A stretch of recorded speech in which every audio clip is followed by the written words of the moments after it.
Testing, testing, 1, 2, 3. Testing, testing, 1, 2, 3. Testing, testing, 1, 2, 3.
Well, hello everyone, and welcome to another edition of Monkey Island Saturday.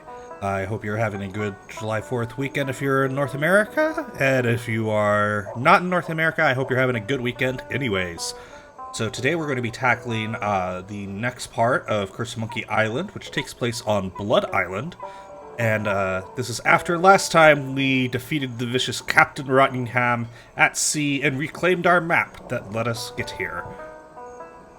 So, let's go ahead and load in to where we were after beating Captain Sacre Rottingham. bleu! I cannot believe it! I have been defeated in battle! So give me that map, take your ship and skedaddle. You win! You'll get your map back! You were doomed from the start, you kleptomaniac.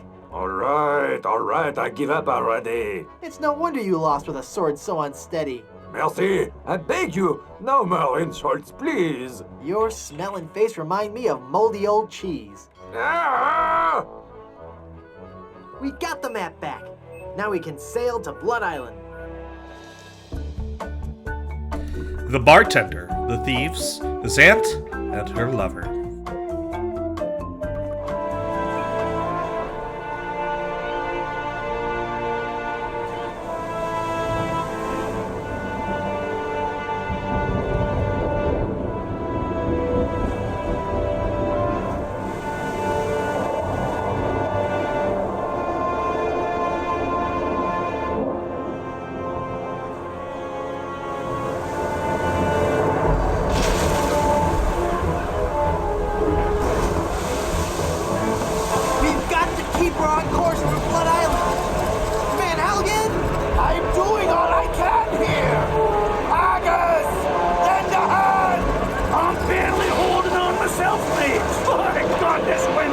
She's the devil's own!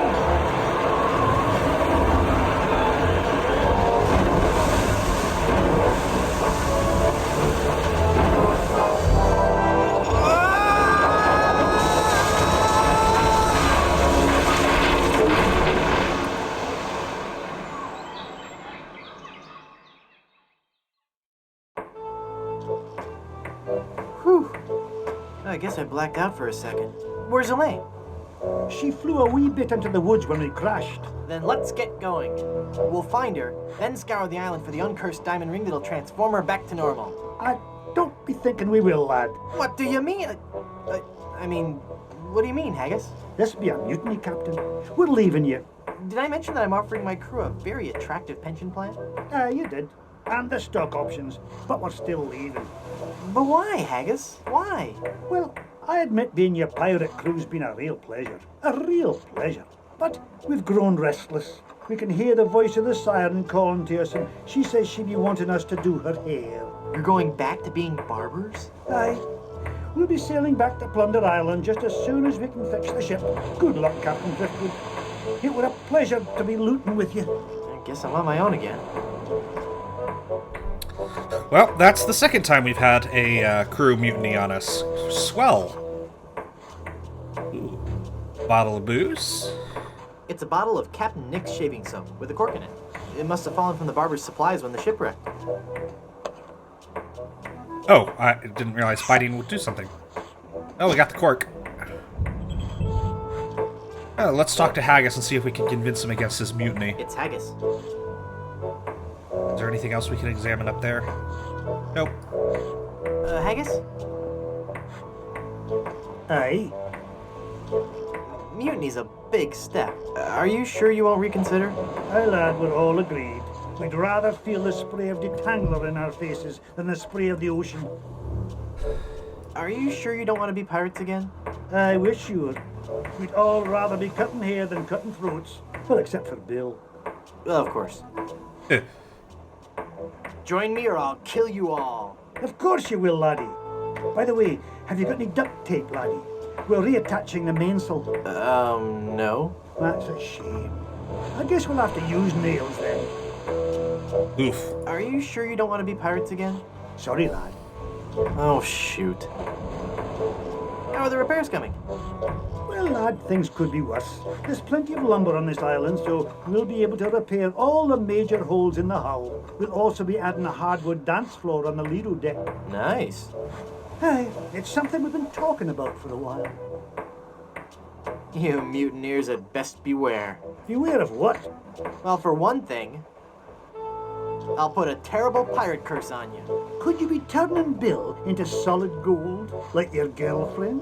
I guess that's not much of a threat. No, lad. You mutineers had best beware. Beware of what? Well, for one thing, you'll be driven to madness by the shame of your own guilt. Oh, don't worry about me. I'll be just fine, lad. Just Oof. fine. I do this all the time. You mutineers had best beware. Beware of what? Well, for one thing, the sea hates a deserter, and she'll swallow you up. No, lad. The sea hates phone solicitors that call at meal times. Everyone Only hates the those. output hates a deserter. Oh, shucks, I always get those two confused. You mutineers had best beware. Beware of what? Well, for one thing, if I wore a kilt, I wouldn't wear highly polished shoes. Ugh, by me great Aunt Fergus. You'd be right, laddie. I had best beware. You mutineers had best beware. Aye, My, that's a big bottle of lotion you have there. that's right, she be. And don't you be getting any ideas about stealing it. We're sure to be needing it, you see. Carpentry in this tropical climate can and will prematurely age your skin. 'Tis but one of the many hardships a pirate must face daily during this barbarous age. Aye, and if we pirates didn't carry hand lotion aboard all our ships, we'd probably die from the chafing. Wow, if I were doing a history report on pirates and I included that fact, I'd get an A+. We're talking guaranteed A+. And that A+ just might get you into the college of your choice. Think about it. Yes, I will in fact use that in my next essay about pirates. There's no way that I can have even a drop of lotion? Well, maybe we could make a deal. You see, we need to be repairing the ship. She's leaky as a colander.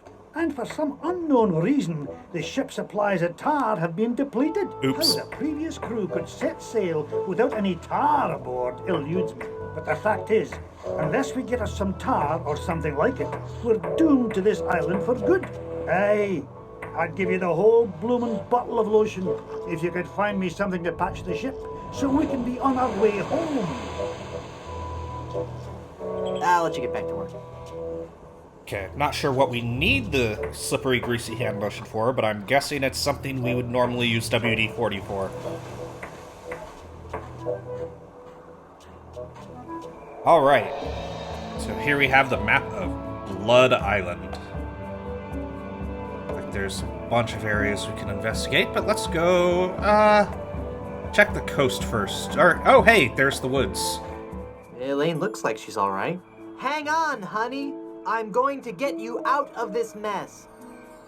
It doesn't look like she's hurt. Well, except for that whole turn to gold by a pirate curse thing.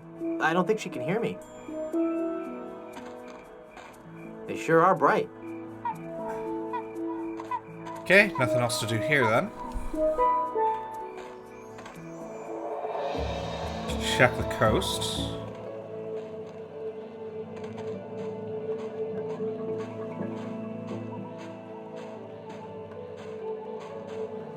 It's a big egg sitting precariously at the top of that tree. Let's see, it's a rubber tree. Any new rubber tree jokes? Wow, I never knew the Caribbean had so many rubber trees. Signpost. Lost Welshman Ferry Line. Haunted sea cruises and whale watching excursions daily. Interesting. Ooh, rocks. It's a rocky part of the beach. Okay, let's check the Boy, lighthouse. it's windy up here. This is where the lighthouse light would go, if it had one. With all these broken windows, it's no wonder the light blew out. It concentrates the light into a beacon for wayward vessels. Makes a man proud. Alrighty.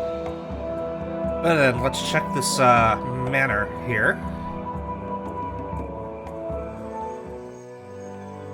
Oh, hey, tiki lanterns. Seeing those guys lit up never fails to bring a smile to me. No.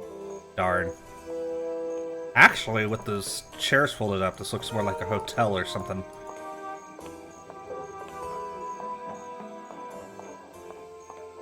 See the billboard. Feel the power of the ancient volcano goddess in Griswold Good Soup presents High Explosive, the most intense showgirl cabaret in the Caribbean, starring Wilhelmina, Temptress of the Caldera, nightly at 7. Nice. Is it too late? Looks like it was quite a show. Cooking pot. It's a big, heavy-looking cast iron cooking pot. I'm not going to carry around that heavy iron pot for no reason. Okay. Let's head inside.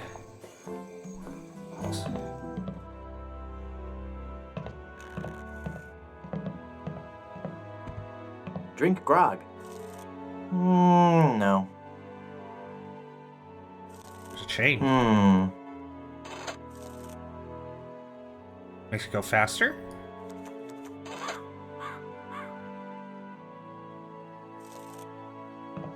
It says, be a grog man. What's in this door? Hey! Extended family-size processed cheese food spread. I think this is the stuff they use to make nachos. It's labeled Good Soup Family Records. Ah, this must be the Good Soup Resort. It's a refrigerator freezer with a magnet on it. I really don't want to know what's in there. Can't be too bad. It's a big whoop souvenir magnet. It's the map to Blood Island, peeled off Palado's back. Foamy.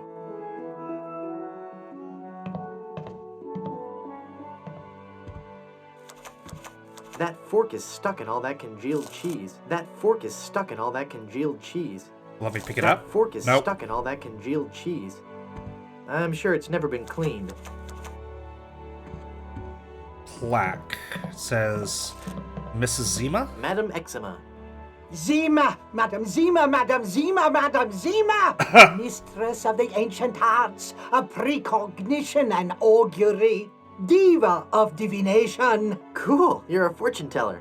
Ah, that and so much more. That's the second, dealing with a cat.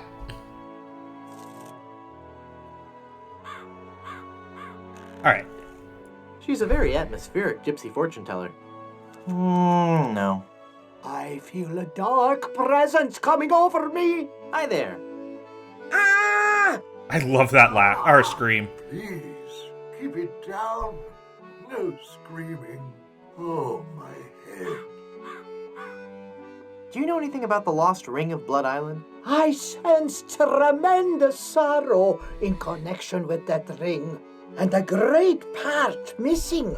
A beautiful diamond. Where's the diamond?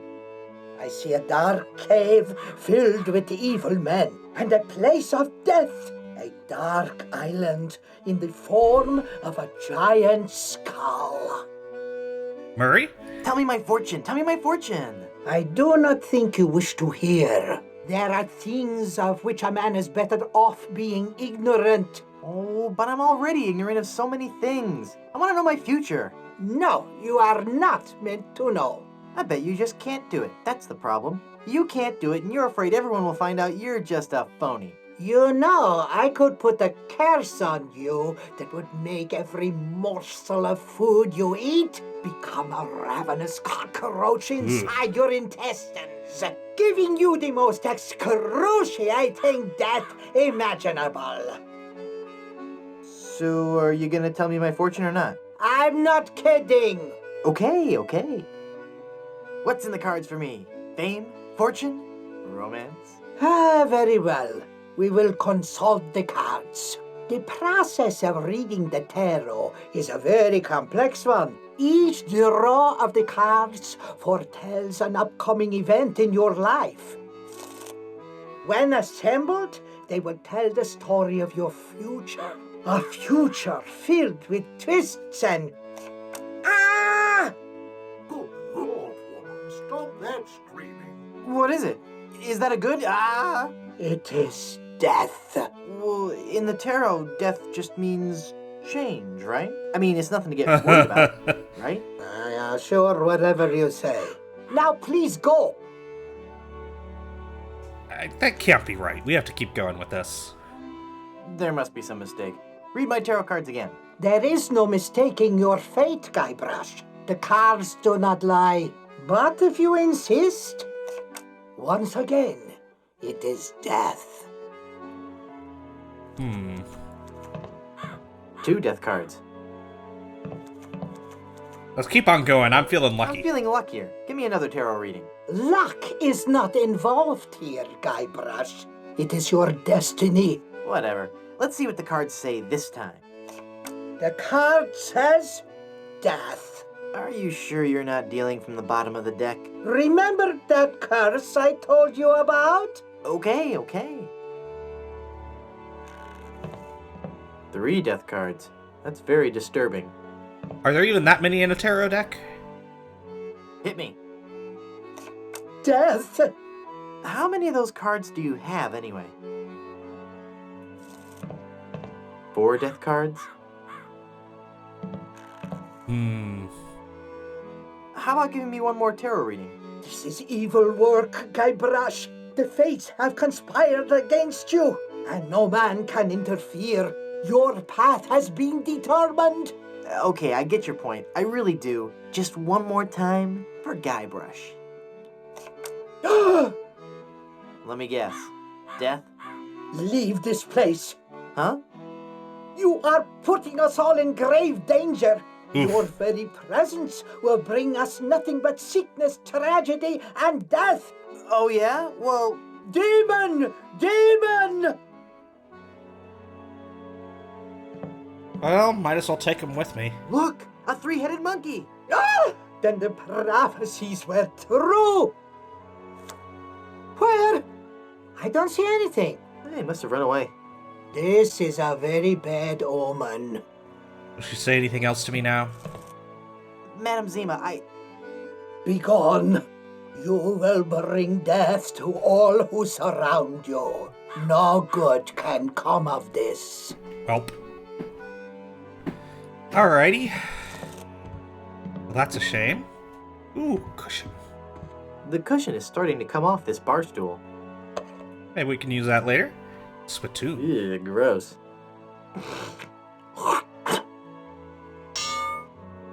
Nice. I don't carry around other people's spit anymore. I've grown past that stage. It's a shameless ad for grog. It's the bartender. It's a picture of a really goofy-looking pirate wannabe. Oh, wait. Pickles. Nah, they go straight to my hips. Pirate potables. Can I pick up everything that's not nailed down? Please, stop touching things. I swear I'll never drink again. Yeah, it's not. It's full of brochures for Big Whoop, the place for pirates and pirates at heart.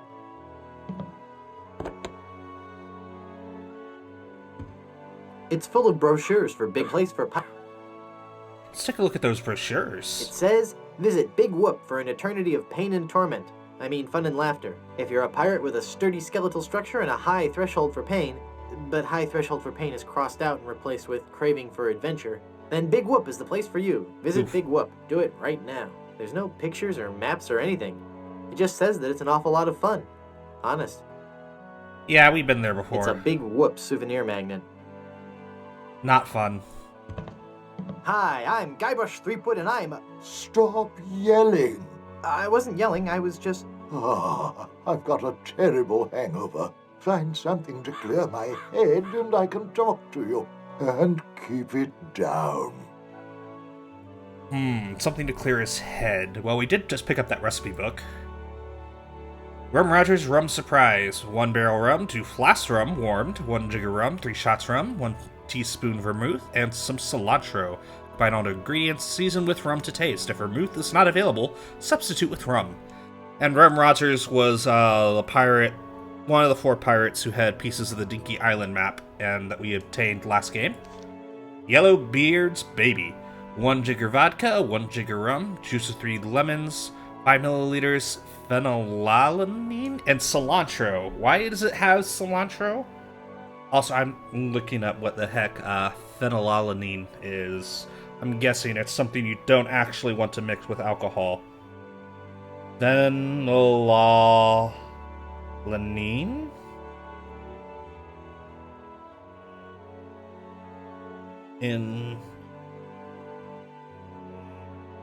Use in the manufacture of food and drink products. For analgesic and antidepressant effects and nutritional supplements. It's an essential amino acid. Oh, okay, then. Alright, so that's actually not all that weird to find in a drink, apparently. Phenylalanine and soda. It's also in milk, eggs, and meat.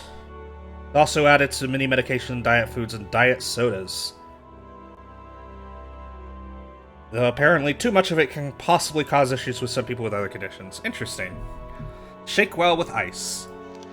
The Bloody Stump.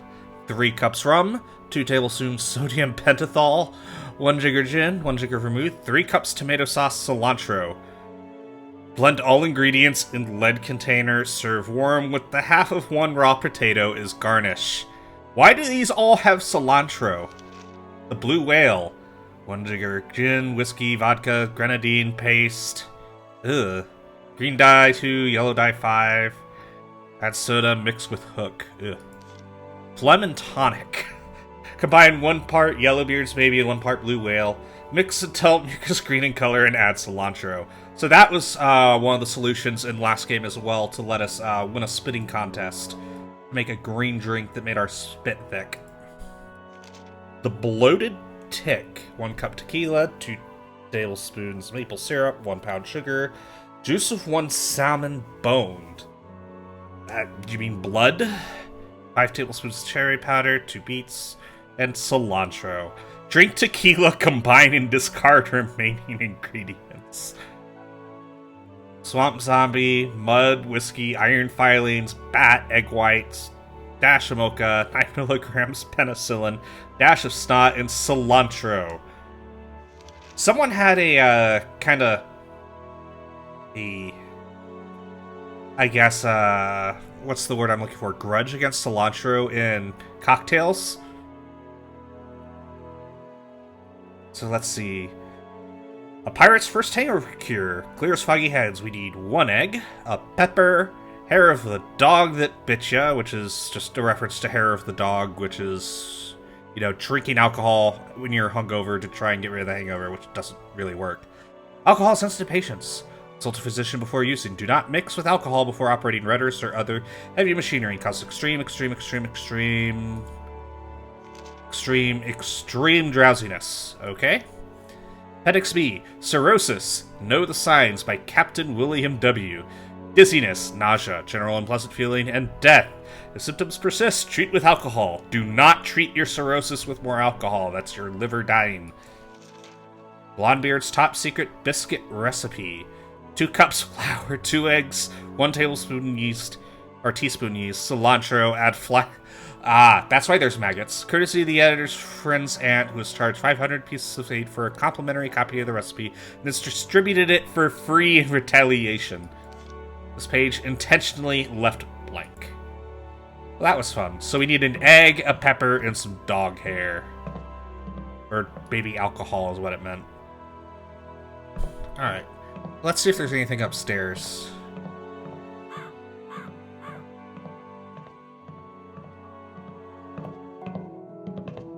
Portrait.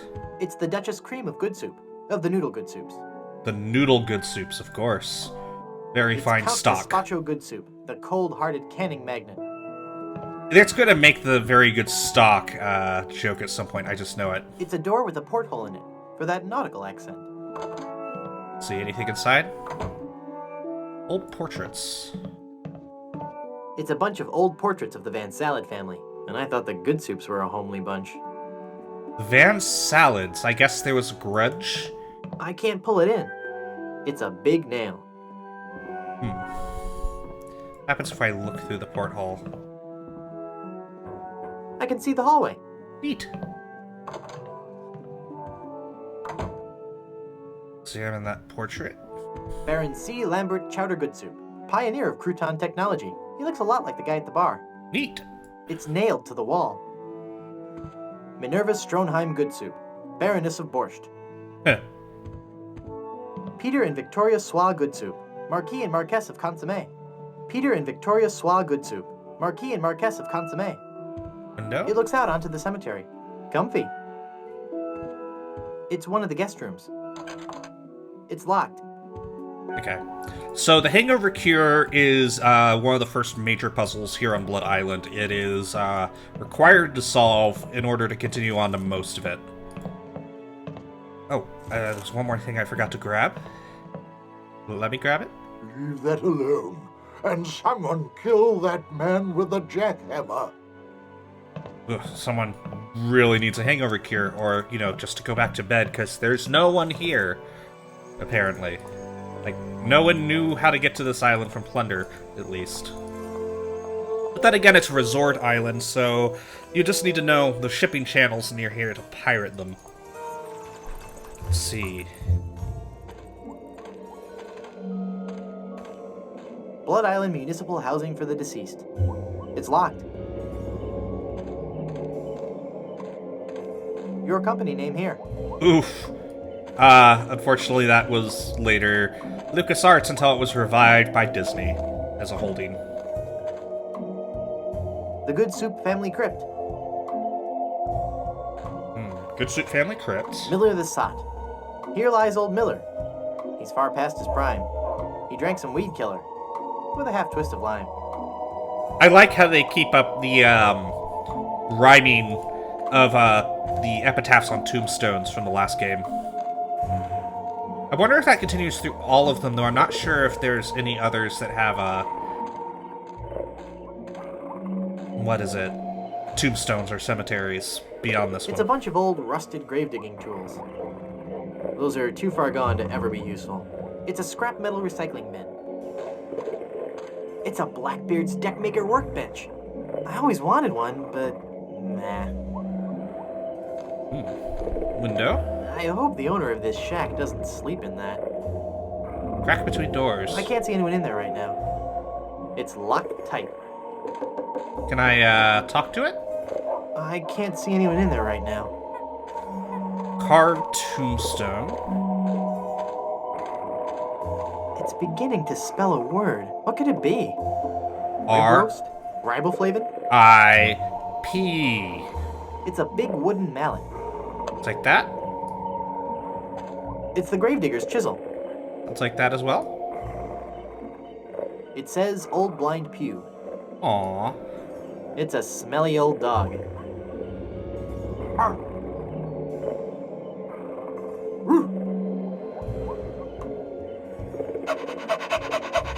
I wonder if this is Dominic actually making those noises, because they're very good.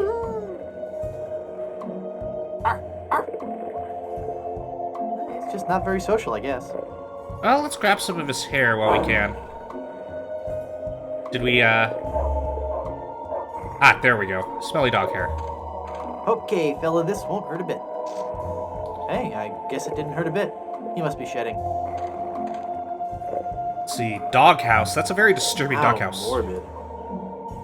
Someone should really learn to properly extinguish campfires. Okay.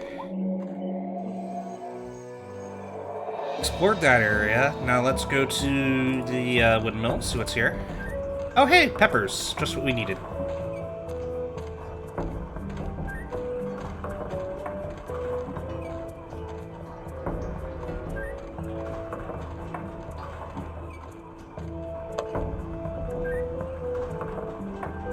It's a chili pepper. It's a tuft of that old blind dog's hair. Okay. Nice. Windmill They're blades. spinning around the top of the windmill. It's locked. I guess we need the Song of Storms for something here.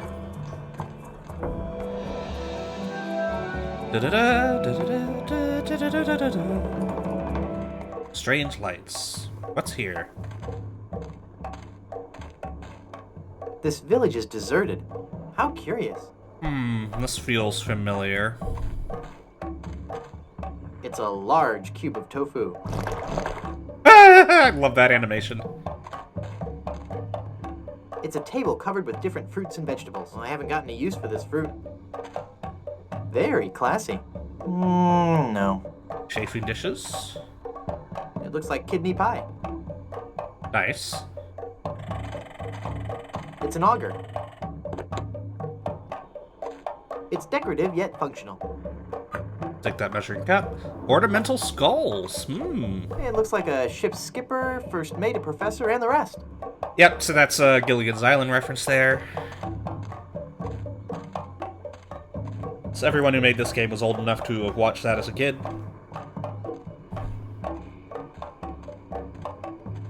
Alright, let's go up to the volcano. Oh, hey! This guy looks familiar.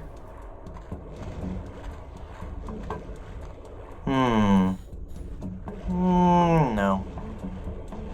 You look familiar somehow. Perhaps it's because I look like a big lemon. Oh, yeah. But it's more than that. We've met before. Back on Monkey Island. Ah, Monkey Island. We had a nice village there. Rent-controlled huts close to the good schools. Those were the salad days, so to speak. Till they put in that darned carnival. Carnival? Yes, carnival. Just as soon as they put up the first tent, whoosh! The whole place becomes trendy. Sailors coming in at all times of the night. That awful music droning on and on. And to be honest with you, I think the Midway games are rigged. Of course. Yeah. At night, it wasn't safe for a cannibal to walk the island alone. Cannibals? You know, I can hold my breath underwater for 10 minutes. I see. What if the water's boiling? Do you think you could last about 45 minutes? It's been so long since I've made any bouillon. How I did love bouillon. But we are no longer vicious and bloodthirsty cannibals. No? No. We underwent a paradigm shift in our belief system several years ago. Paradigm shift. Interesting. Pair of dimes? We decided we wanted to live a healthy cannibal lifestyle, completely cut back on our fatty missionary intake, and went vegetarian altogether. Are they really But there cannibals certainly then? was a time I would have eaten you. Young guy like you, not too much muscle. Hey, I'd probably marinate you in white wine for 45 minutes, dip you in a light corn batter, wrap you in banana leaves and bury you in a pit with 100 hot coals, let you roast overnight. Then I'd serve you on a bed of basmati rice with a garnish of shiitake mushrooms and shallots. That sounds really good. but not anymore, right? Except, you know, with something other than human But not flesh. anymore, right? Huh? Oh, yeah, right. I'm Guybrush. Boy, am I getting tired of saying this. Threepwood. Mighty pirate, yada yada. I am Lemonhead. Can I help you with something? I wonder if that was just a line read in the booth that they decided to use. Aren't you afraid the volcano will destroy your village? The volcano? Oh no. Mount Acidophilus is completely harmless. We have curried favor with Sherman, the all-powerful god of the volcano. The god of the volcano likes spicy foods? Shut up, or I'll eat you. Okay. When we first landed on this island, the volcano god was most upset, belching out smoke, vomiting up lava. It was disgusting, really, and potentially hazardous. We knew we had to do something to pacify the volcano god, and we assumed a good sacrifice would do the trick. A reasonable assumption. But when we threw the sacrifice into the volcano, Mount Acidophilus erupted violently. We thought Sherman was upset at us, so we started making sacrifices every day. We tried everything. Fish, poultry, livestock, phenylalanine. The usual. Then one day, we tried Brie. There was a huge eruption that nearly killed us all. What happened? Sherman is lactose intolerant. Ah, it all makes A sense lactose now. intolerant Now, volcano Sherman is on a god. very strict diet. He only gets fresh fruit, vegetables, and of course, soy products for the proteins so important to muscle building. Interesting. Also, someone on the staff discovered phenylalanine or worked with it in the past and started using it as a joke and everything, just like they did with cilantro. Stand aside. I mean to visit the volcano. I'm afraid I cannot allow that. Our ritual offering is about to begin. Terrific. I'm fascinated by your quaint tribal customs. Postcards and slides are available in the lobby. Non-cannibals are forbidden from witnessing the actual ceremony. That's so unfair. Tell it to the volcano gods. I don't make the rules, you know. When does the ceremony begin? It was supposed to have started half an hour ago. Even now, members of my village are preparing a human-like sacrifice for the volcano god. Human-like? Due to the delicate nature of the volcano god's digestion, we can't actually feed him real humans. So we sacrifice a human substitute. It doesn't really taste like a human, but it has a similar texture. So what's the holdup? We're still waiting for our featured guest. Who's your featured guest? He's an ambassador from one of the other islands. It's all part of a new cannibal outreach program between the villages. Apparently not all villages are as punctual as ours. I'll help you find him. What does he look like? I don't know. He should be dressed for the ceremony. And he'd better be a vegetarian. We specifically asked for a vegetarian. Well, there's your problem, because I don't think there are all that many vegetarian cannibals. I really want to see the volcano. You're just not a cannibal, and your presence would defile the sanctity of our ceremony. Oh, can't you make an exception just this once? It's an emergency. I'd like to. But if I let you in, then I'd have to let everybody in. Next thing you know, cannibalism is in, and they're making documentaries about us. Oof. I bring a gift for the volcano god. Oh, we can't take gifts from outsiders. Government regulations, health codes, taboos, that sort of thing. I'll send him your regards, though. I'm thinking of becoming a cannibal. Do you have any previous experience? Well, I used to bite my fingernails. Well, technically I'm not supposed to do this, but I like you. You got moxie. After the sacrifice, I'll get you started on your cannibalism orientation program. In just 4 short years, you'll be able to join us in the volcano ritual. 4 years? Wait a second. Did I say cannibal? I meant to say, cannonball. You've been that a few times. Cannonball. Boom! You're not quite stable, are you? No, he is not.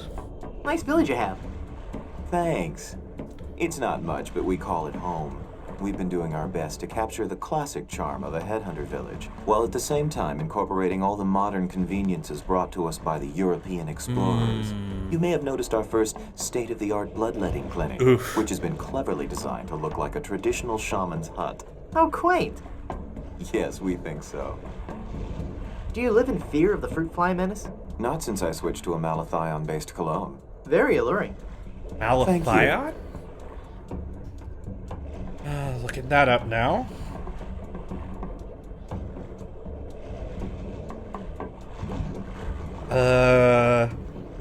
It's an insecticide used for treating head lice. And it is banned because it causes developmental disorders and cancer. Got it.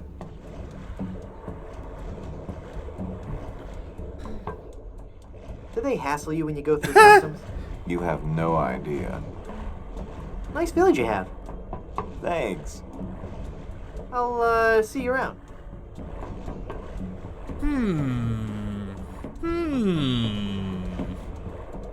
That looks like a mask. Can I... I'll just walk over here so he won't see me put this on.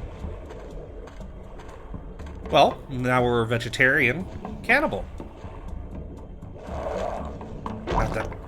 Just the way it jiggles.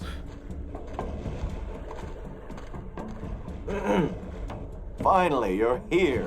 Come on, we're late for the sacrifice. God of the volcano who resides in Mount Acidophilus, accept this sacrifice we make unto you. In the form of flesh with high amounts of fiber and wholesome cellulose, free of all fat and trans fatty acids, so that it might nourish you and bring your favor upon our humble village, and not upset nor agitate your ulcerative caldera. Okay, boys, toss him in. You've been a wonderful audience. Thank you, and good night. Interesting.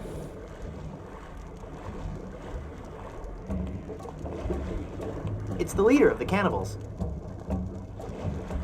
You feed the volcano mannequins made from vegetables? Yes, we do. Sherman isn't a strict vegetarian, but fatty foods can cause him severe indigestion. Okay, well, that's it for now. Guess we'll be back at the volcano later. Can I skip this walking back? No, I can't. So we get to watch the slowly enlarging tofu head. I guess there's a state change where he's going to take it off here. And there was a glitch, or just an oversight in that they didn't program it to do that when you exited the room.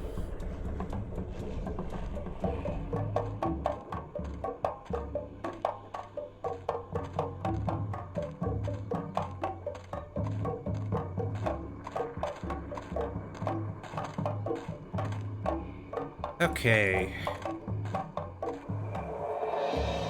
So I think we have all the ingredients we need to get the bartender out of his hangover. So let's go ahead and hand them over.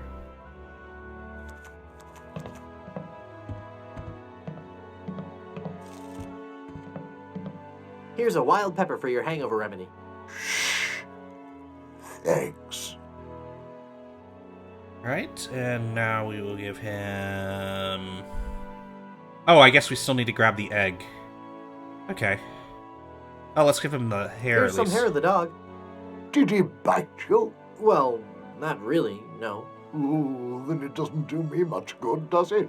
Oh, Oof. is my head Okay. ever ringing? So we also need to get the dog to bite us, then.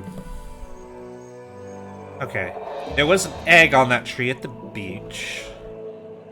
Let's see if we can use the mallet to knock it off the rubber tree.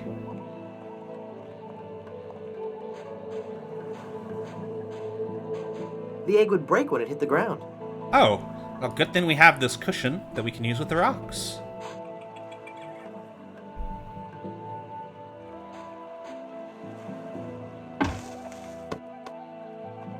This is one of the Mega Monkey puzzles. I don't think you had to use the cushion before. I think the egg might have just been on the ground. Wow, I never knew the Caribbean had so many... Alright, so... Okay, I guess we have to go here, here... Alright, so let's just start pushing old Blind Pew until he bites us.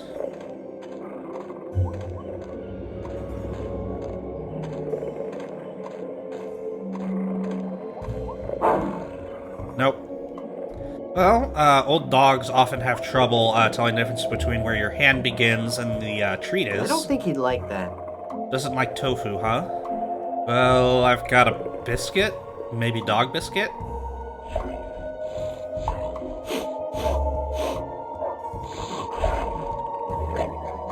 Ow! He bit me! So, in the non-Mega Monkey version, there's actually dog biscuits that are in the dog bowl, because I don't think you actually have the biscuit from the chicken place. Because that puzzle just was excised in Mega Monkey as well. That's why the dog bowl's there. It's a big egg. Give him the egg. I found this egg for your hangover remedy. Thanks. No ID, no grog.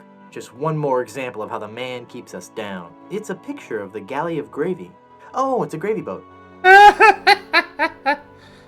Okay, This is some of the hair of the dog that bit me. Thanks. That's all the ingredients I need. Let me quietly mix up a dose.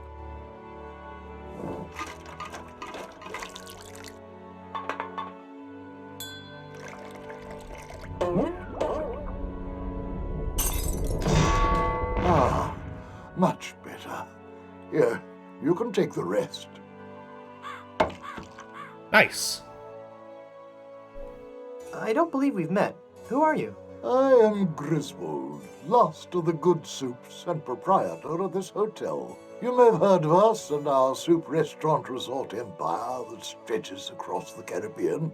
Well, This was once our proudest resort. In recent years, however, hard times have befallen the family Good Soup and left me alone in this rotting hotel. The Good Soup Plantation Resort Hotel and Casino. Plantation?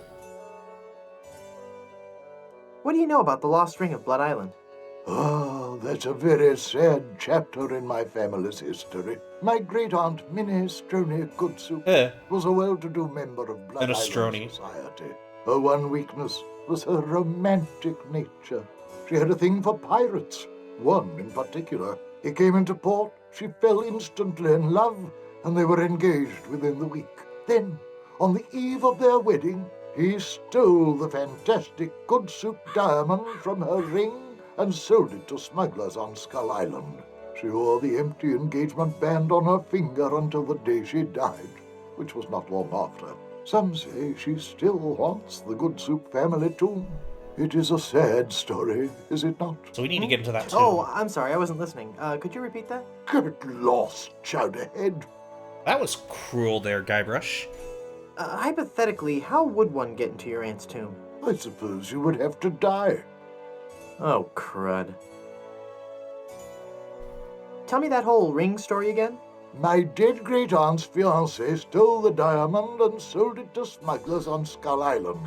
She wore the engagement band until the day she died, and she remains buried in the Good Soup family crypt, dead of a broken heart. Ah. How can I get out to Skull Island? Well, there used to be a regular ferry out to Skull Island. Used to? One cold night, so the tale goes, the Welshman set out in his dinghy. The deep fog around Skull Isle obscured even the moon, but the Welshman could see the distant light of the Blood Island lighthouse. When he'd rowed half the distance, the light in the lighthouse was mysteriously smashed, and the poor Welshman was lost, almost never to be seen again. Almost? Well, there are those who say that late at night, if you stare into the fog long enough, you may see the flying Welshman rowing in his ghostly dinghy, lost for all eternity. Creepy. How's business? Oh, I need another drink. Not good, I take it. Just look around.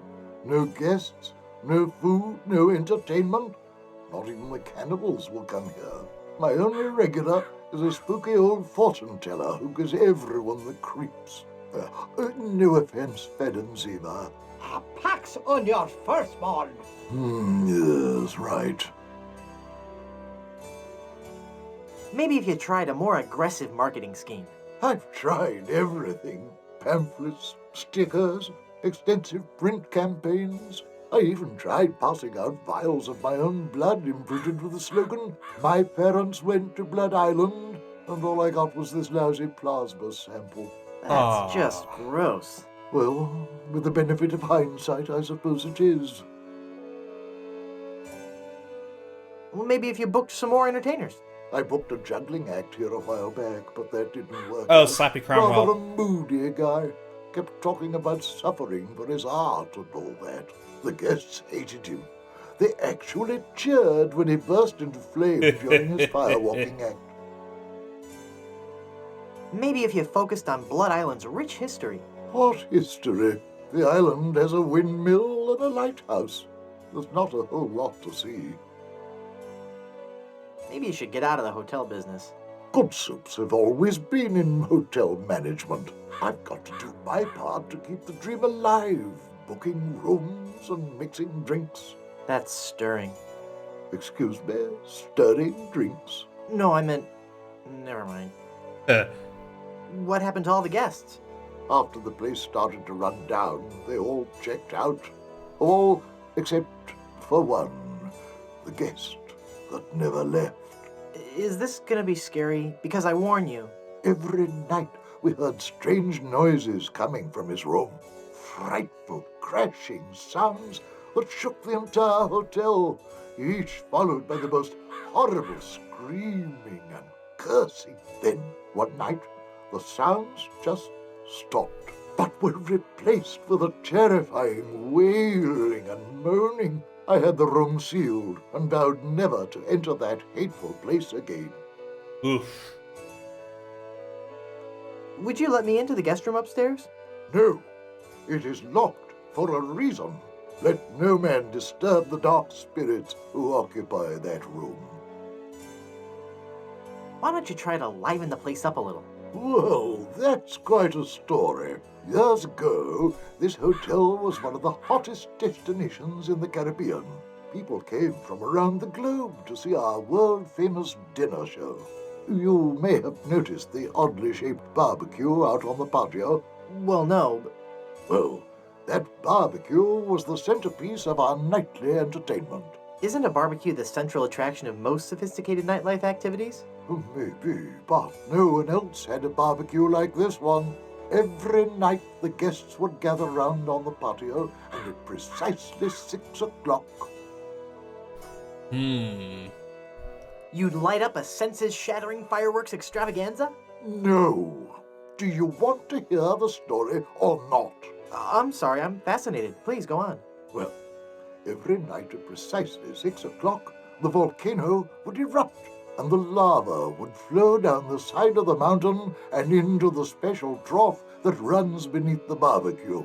The guests absolutely loved it. Neat. That's it? A barbecue? That's entertainment?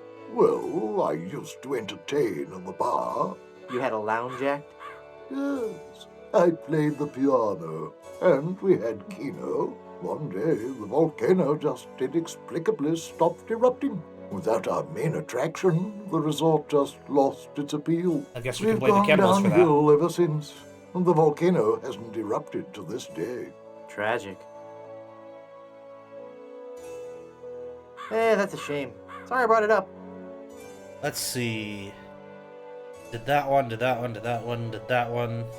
I'd like a drink, please. Sure. What will you have? Let's see, which one is like what Guybrush would want? Big fruity drink with Give an me a umbrella big in it. fruity drink with an umbrella in it. Good choice. It's a delicious taste of the islands, made with lemon, grapefruit, and ground beef. Hey, don't I get one of those decorative umbrellas to go in my tropical drink? I don't think we have any. No, I'm wrong. I do have this one. Well, that'll work. Oh, I did shove it into the pants of his leg. It says, we welcome your tips. That jar's for my tips. Put it back. But I was gonna put a whole lot of money in it. Too much for me to carry around with me. So I'm gonna have to take it with me and fill it up. Oh, okay then. That? Can't believe that worked. Can I pick up this mirror? Oh, okay. Interesting. Caribbean body slam. Neat. Is that the first time we've actually seen him Tissue. Here's your glass back. drink alcohol? Interesting. No, wait. Oh, no, he didn't even drink that in the last game. Ooh, I know what we need to do. I'm not hungover. I feel great. Let's talk to him. I'd like a drink, please. Coming right up. Grog. Neat. So what happens if we drink this? I'm not hungover. I feel great.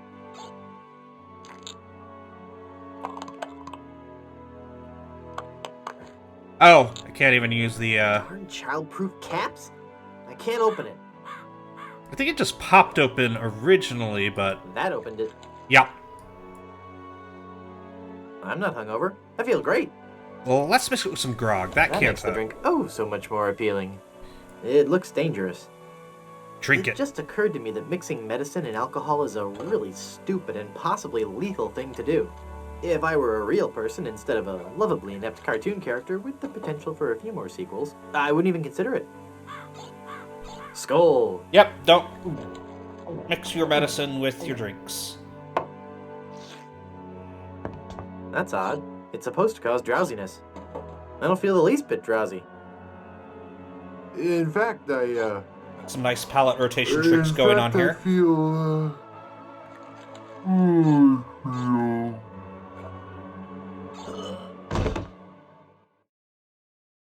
Well, So then the Undertaker says, I wanted to be a pallbearer, but I couldn't stop coughing. You crack me up, Mort. So what's with the new guy? Oh, he's been like that for an hour now. Passed out cold. He'll come around. I don't know. I'm pretty sure he's dead. I guess that's the end of the game, then. What with him being the main character and all. Funny. I didn't think you could die in LucasArts adventure games. you can. Well, maybe they're trying something different. This is usually quite When I difficult to should do. take care of him. Would you? It's bad for business, having him just lie there. Rest in peace and all that. Rip.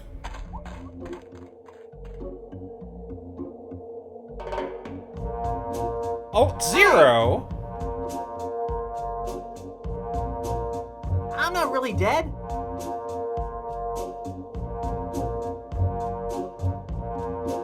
Oh, come on, cut it out.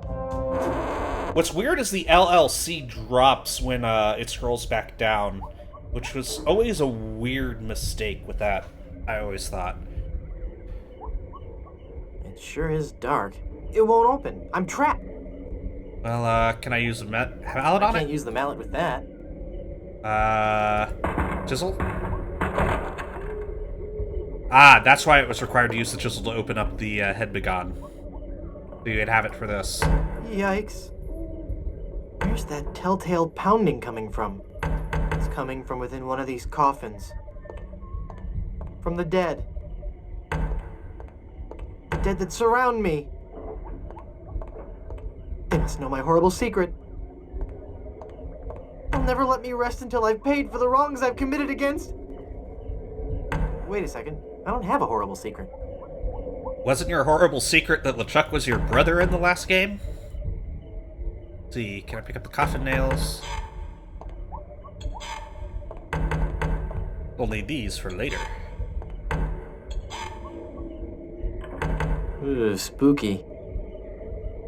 That guy was so bloated he burst his coffin. Ugh. I don't want to know what happened here. I wonder where their bodies are.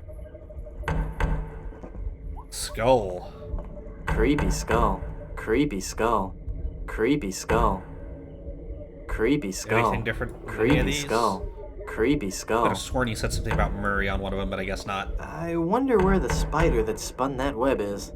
Creepy skull. Lots of coffins in here. I think that knocking is coming from inside this coffin. I can't open it. Well, we've got a chisel. That should work as a lever.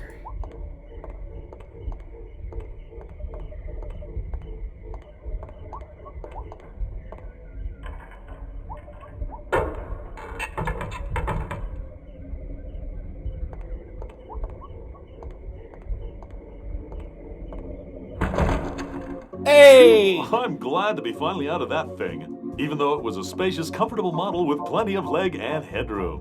Well, hello there. Say, you look familiar.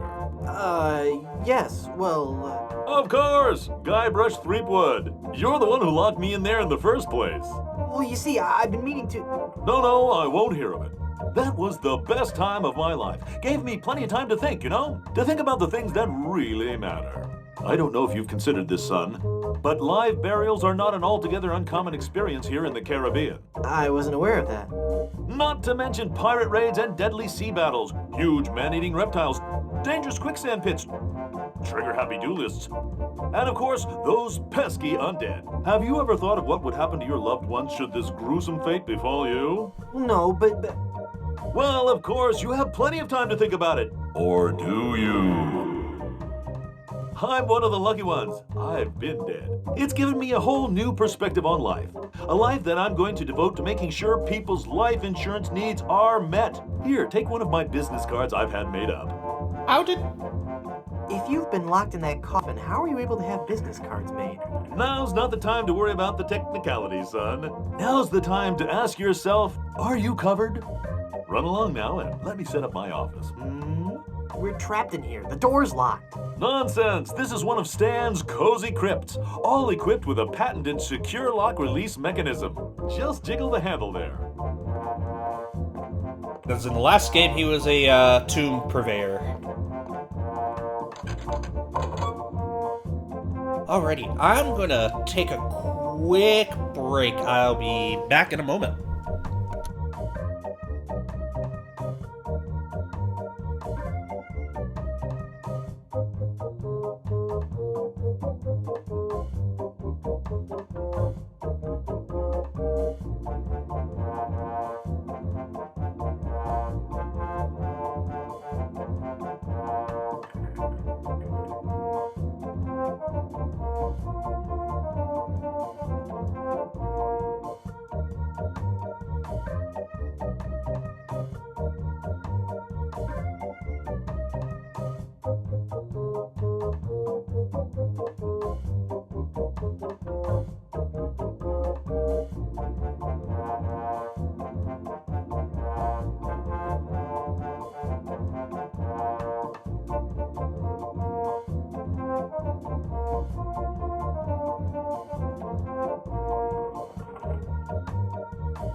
Alright, I am back after my break.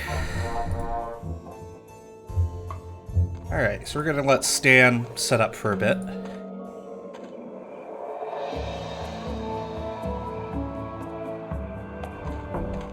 And now that we have the umbrella from that drink earlier... Oh, hey, we also got that laminated business card. Mutual of Stan, because you could die horribly at any moment. It's even laminated. Man, how did he laminate the thing? Okay, so let's go ahead and take a look at that umbrella. It's a Cervantes brand umbrella. Very stylish. Cervantes. So we can use the umbrella with the windmill here.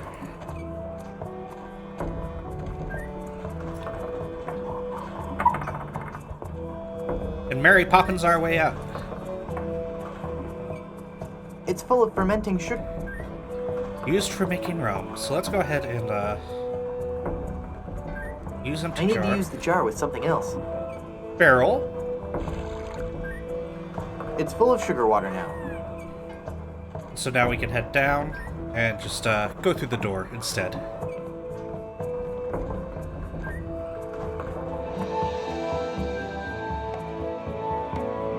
And the map has changed a little bit if we go to the cemetery. Mutual of Stan, but we will get back to him later. For now, we're going to go to where Elaine is. Now that we have that sugar water. It's full of yummy, delicious sugar water. Bet that water sure tastes good. And that'll let us get these fireflies. And if I put a lid on it... They're trapped inside and glowing like mad. Hey, a stump. Can I use the stump? No. Darn, I was hoping it would have a callback to the disc joke. Alrighty. Oh. Whoops. No, all the fireflies have suffocated. Well, I was going to use them on the lighthouse, but I guess not. So let's try this again.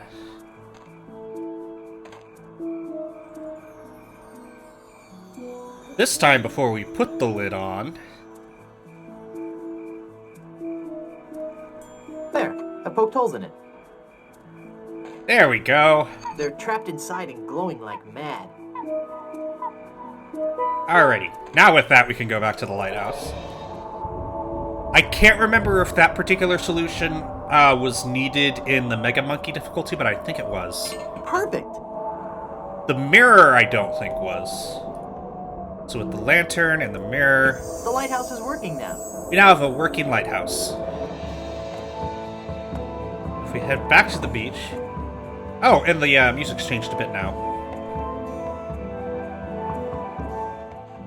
Oh, hey, there's a mysterious figure now at the beach.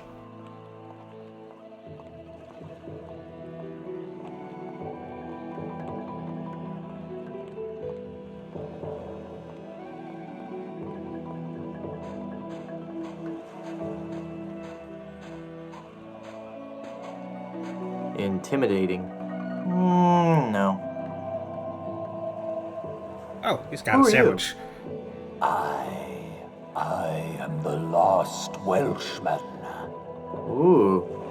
I am the ferryman between here and Skull Island. Reference to the Flying Welshman. Trapped for so very long in the icy ocean mists.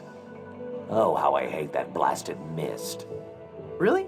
I like mist. I think it's pretty. Well, sure, mist is pretty. But egad, is it dull. I'd like a ride out to Skull Island, please. I will risk these rough waters no more. For too long have I rocked in that watery cradle of death. Freaky imagery.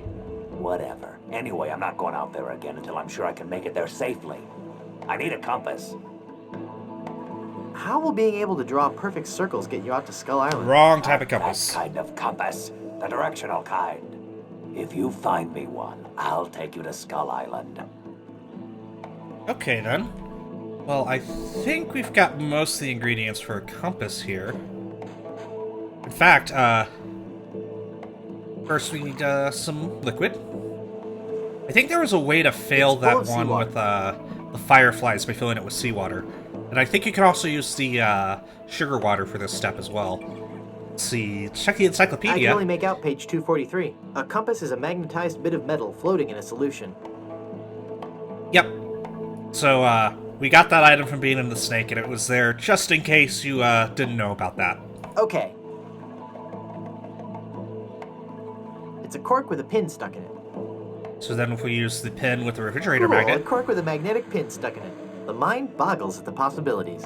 then stick in the measuring Hey, cup. neat. It points north. Science is fun when you know the secret.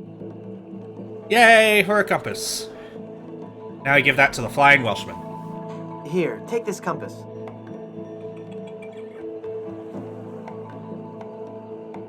This is a compass. Will it work? Of course. See how it points north? Wow, that's incredible. How'd you do that? It was nothing. Eh. I'd like a ride out to Skull Island, please. All right, let's go.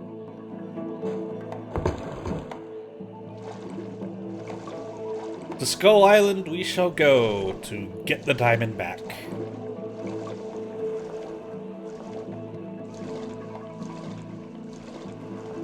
Even the bravest of men must dread the horror of this place. Steel your courage, boy, now, before you gaze upon the terrible, horrible face of Skull Island. That's a duck. What are you talking about? Don't you see the skull? This island doesn't look like a skull at all. It looks like a great, big, enormous duck. It should be called Duck Island. Well, you see, you gotta squint and sort of turn your head and... Ooh, it's just so scary. If you squint and turn your head, it looks like a bunny. Well, anyway. But see does that it light up quack on the like a cliff duck? face? That's Smuggler's Cave. It's run by King Andre, the greatest smuggler in the world. And his nefarious assistant, Cruff. But how do I get up there? You have to go to the top of the cliff. Won't you be coming with me? No, you must go alone. There will be someone there who will help you. But I warn you, beware of King Andre. He is as ruthless as he is bald. Good luck. Thanks. So one thing I will note is that this area of the cliffside does look like a face, but doesn't look like a skull still.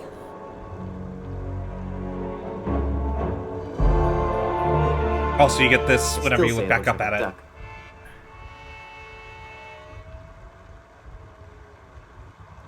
Alright, so let's go back up. I bet he can help me find the smuggler's cave. I don't want to have to carry him around everywhere. Hello. Can you tell me how to find the evil smugglers of Skull Island? Beats me. Oh, wait a second. I think I remember something about that at the orientation seminar. Let me think. The cave is halfway down this sheer cliff face. Climb on board this dumbwaiter. I'll lower you down. It looks pretty rickety. Are you sure it's safe? No. Never used it before, but I'm sure it can't be that dangerous. I'm a temp here. The usual elevator operator, Braunbeard, he's sick, so I'm filling in. I guess that'll be okay. What's your name? It's Lafoot. Lafoot, huh? Would you lower me down to the smuggler's cave? Sure, I can do that. You must weigh no more than, say, 20 pounds, right? Actually, more like 120. Oh. Well, it can't hurt to try, right? No, you're sure about this? Oh, yeah. You don't look that heavy at all. That's not tied securely. Here we go. Okay, give me a little bit more slack. Whoops. Okay, that's too much slack. Ah! Uh-oh.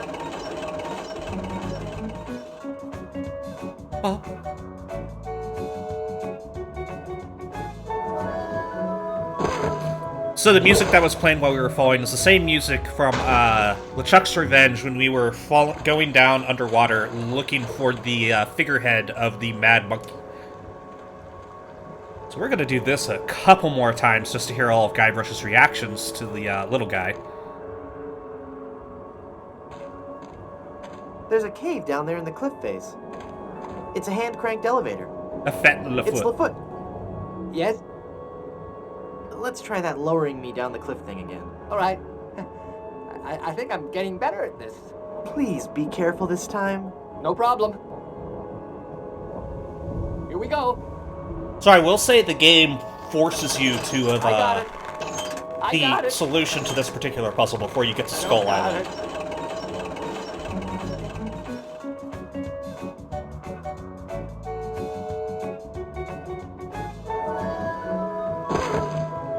I have no idea how he survives that. Like, it's not even like he just lands in water. He hits 2 cliff faces at more than 10 feet.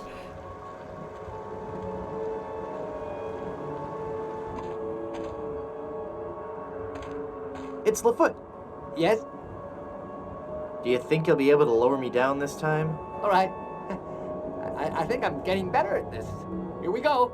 Let's see. After this, I think we'll try it one more time to see if there's any difference, and then we'll go ahead and solve the puzzle. Whoops! Ba-dum-bum-bum-bum-ba-ba-ba-ba.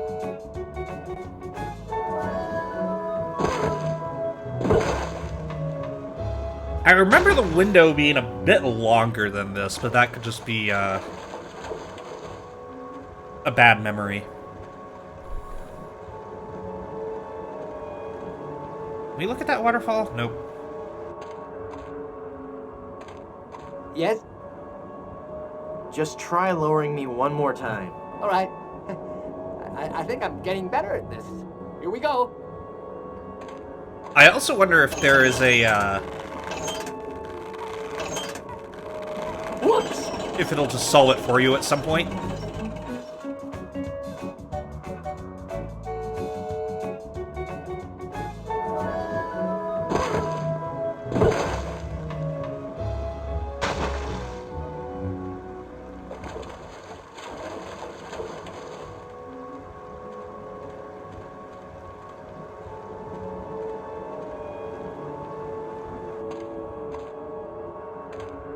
Yes?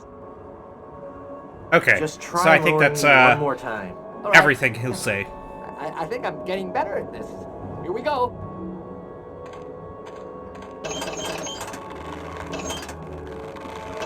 Just a very poorly designed elevator. Like, there's no walking ratchet. Okay, if I pause here, we can listen to the whole song. Oh, never mind, I thought you could. Whoops.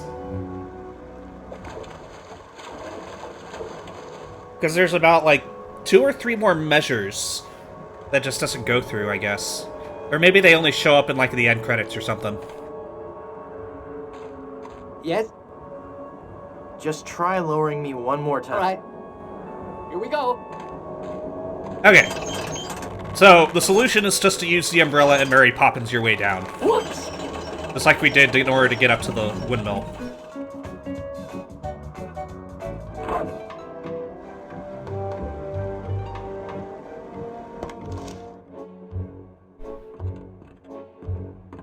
Nice treasure.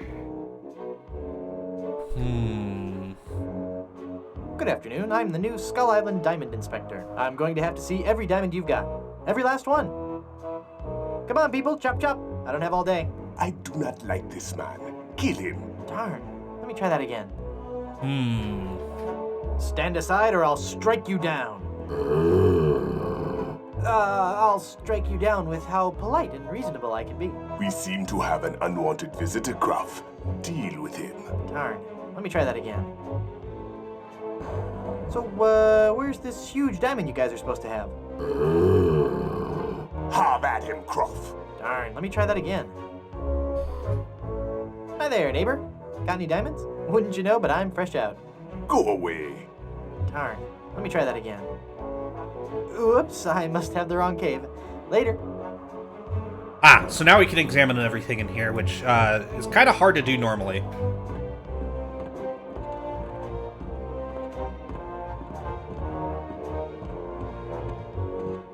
There's nothing sadder than a lone smuggle bunny. What could have driven that adorable smuggle bunny to seek refuge at the top of a chandelier? So many smuggle bunnies. He's guarding the treasure. Adorable. They're stacked like adorable, fluffy cordwood. Eerie. Deadly sword. Cool. I may actually get to use a real weapon. Chesty. I mean, you got to use both cannons and swords earlier. Keep that door closed. Sorry, I just wanted to make sure Mr. Threepwood made it down all right. Hey, Dirt. Look, but don't touch. Gotcha. Let's see. Anything else? Chandelier. Smuggling by candlelight. Very romantic. Okay, I think that's everything we can look at. Except for the actual guys. What are you looking at? Nothing. Sir, he's not much of a talker. Not exactly the kind of guy I expected to find living in a cave surrounded by heaping mounds of treasure. I have got so much money, it's almost embarrassing. Well, hello. Let's talk, Mr.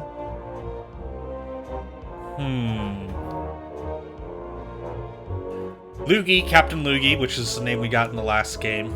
Let's do Van Gogh der Fassenson. Van Gogh der Fassenson? Jethro Van Gogh der Fassenson. Very well, Mr. Threepwood. Hey, how did you know my... It is my business to know who enters and leaves Skull Island. I am King Andre, and this is my associate Gruff. Were you looking for something in particular? The Good Soup Family Diamond. LeChuck stole it, you bought it, I want it. Now. It was LeChuck? Please? Sir? But we have so much quality merchandise here at the Pirates Club. Our prices get lower every day. Everything a pirate or pirate in training could possibly want is here. For the right price.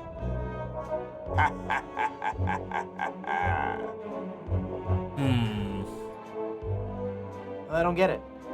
The Good Soup Diamond is the centerpiece of my collection. The fantastic energy flowing through it is the key to all my power. So, can I have it? Of course you can't have it. Unless you were to give me something in return. You expect me to talk?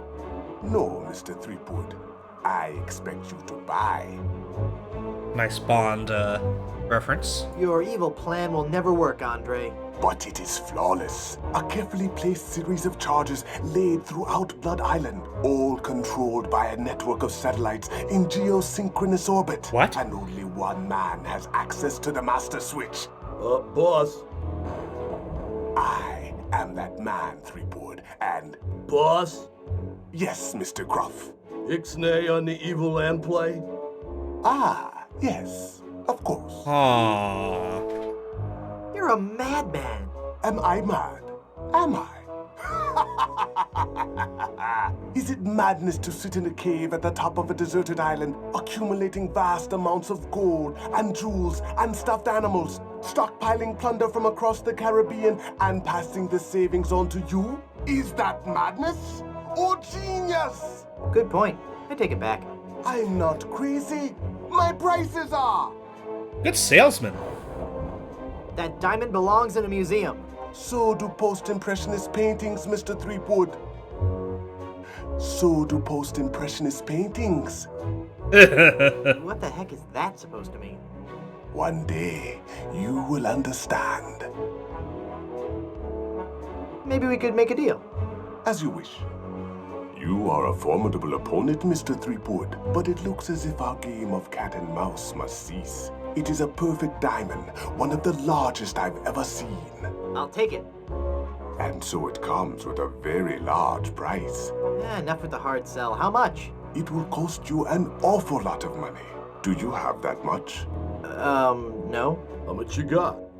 Well, let me think. The cash on me, my mutual fund, carry the two... very little. As I thought. But perhaps we can make a deal. My partner and I are very fond of cards, poker in particular. How about a little wager? If you can defeat us at poker, you win the diamond. Sounds fair. Yes, fair.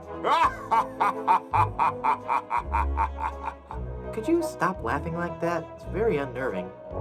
So, Mr. Threepwood, the question is to you. Care to join us in a game of cards? Sounds fun. Deal me in, Baldy. You will have to pay to enter the game. Well, how much do I need? Not very much. I don't have any money. Then you can't play. What if by some unfortunate turn of luck, you happen to lose? We would have nothing to gain. Rip. Alrighty. That's it for now. Let's go out this door. We're gonna go up the cliff top and ask Lafitte about that entrance. It's Lafoot. Yes? Oh, never mind. Never mind. Alright. Let's go back to the island, because we need to get cash. We also still need to get into the Good Soup family crypt. And we need to get, yeah, those are the two main things. I think there was one more, if I recall correctly, but I think we need to go back to Elaine to, elucidate. Excuse me. What that is. I'd like to go back to Blood Island. Me too. This place gives me the creeps.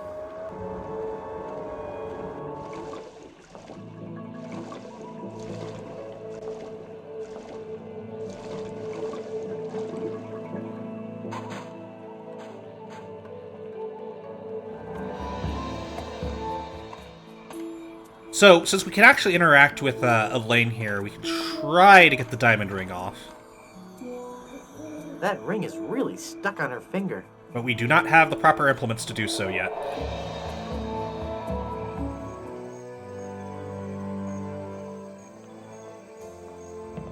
Alrighty. A couple Hi, things. guys. I guess you'll be wondering how I came to be back from the dead. No questions for the dead guy come back to life? No questions like, is there life after death or is there a heaven? Will there be adequate parking? Fine. Be that way. I wouldn't tell you about the hereafter if you begged me. So I guess he did die at Blood Island. Madam Zima, Be gone. Yep.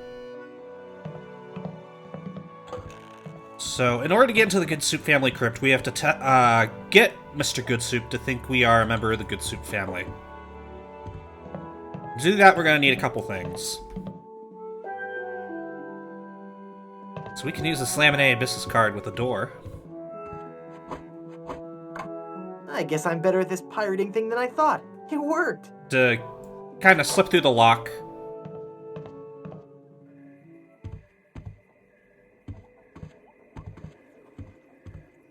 Quaint. It looks out over the cemetery. Creepy. Ugh, it's an old-fashioned water carafe. Made of porcelain. It's a really musty-smelling wardrobe.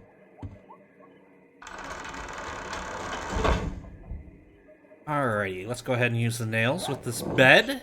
'Cause otherwise, it's just gonna shoot back up. Poor guy. He made lots of noises and tried to, I might need one more nail. Made lots of noises and Good Soup just kind of ignored him. If I recall, there was one more nail through here. All we have to do is, now that we have a hammer, which we didn't have last time, is use the mallet with the nail and push it back out.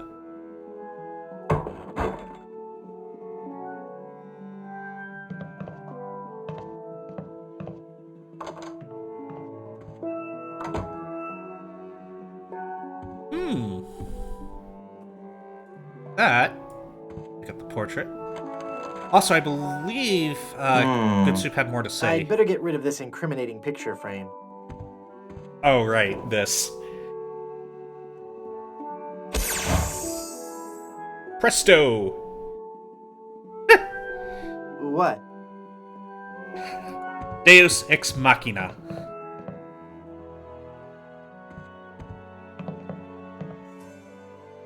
I thought if I died, I'd be buried with your aunt. Well, isn't it obvious? You can't be buried in the Good Soup family crypt unless you're a member of the Good Soup family. A member of the family, huh? Uncle Griswold, it's me! Don't you recognize me? Recognize you? I've never seen you before in my life. What is your name? Hearty beef with potato, vegetables, split pea with ham, or wonton? Wonton. Wonton? I spent several years in the Orient. I don't recall having any relatives with that name. Look at me. Don't I look just like a good soup? No, you don't look much like a good soup at all. In fact, you look more like one of the broth's childs. They always did have weak features. Are you sure? Of course I'm sure. Reference to the Rothschilds. Every day I wander the Good Soup family Hall of Portraits and give my respects to each of my distinguished ancestors. Every distinguishing feature of the Good Soup family is there in those pictures, and I see nothing in any of those portraits that might remind me of you.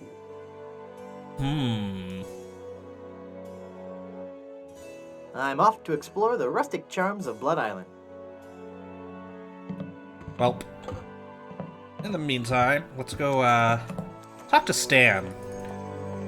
I'm sure he's got his office set up by now.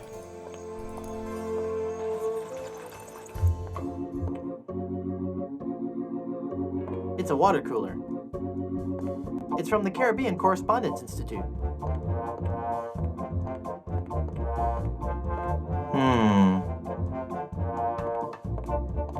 File cabinets. Executive thingy. What is it about these things that makes them so popular in office settings?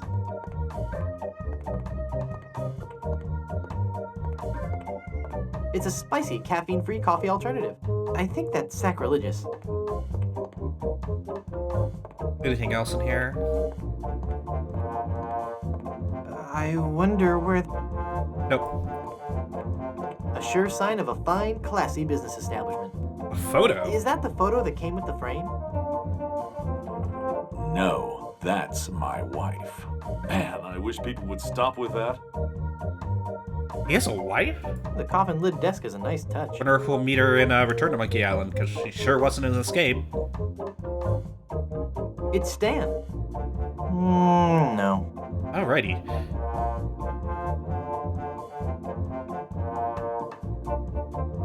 You've convinced me. I want to buy some insurance.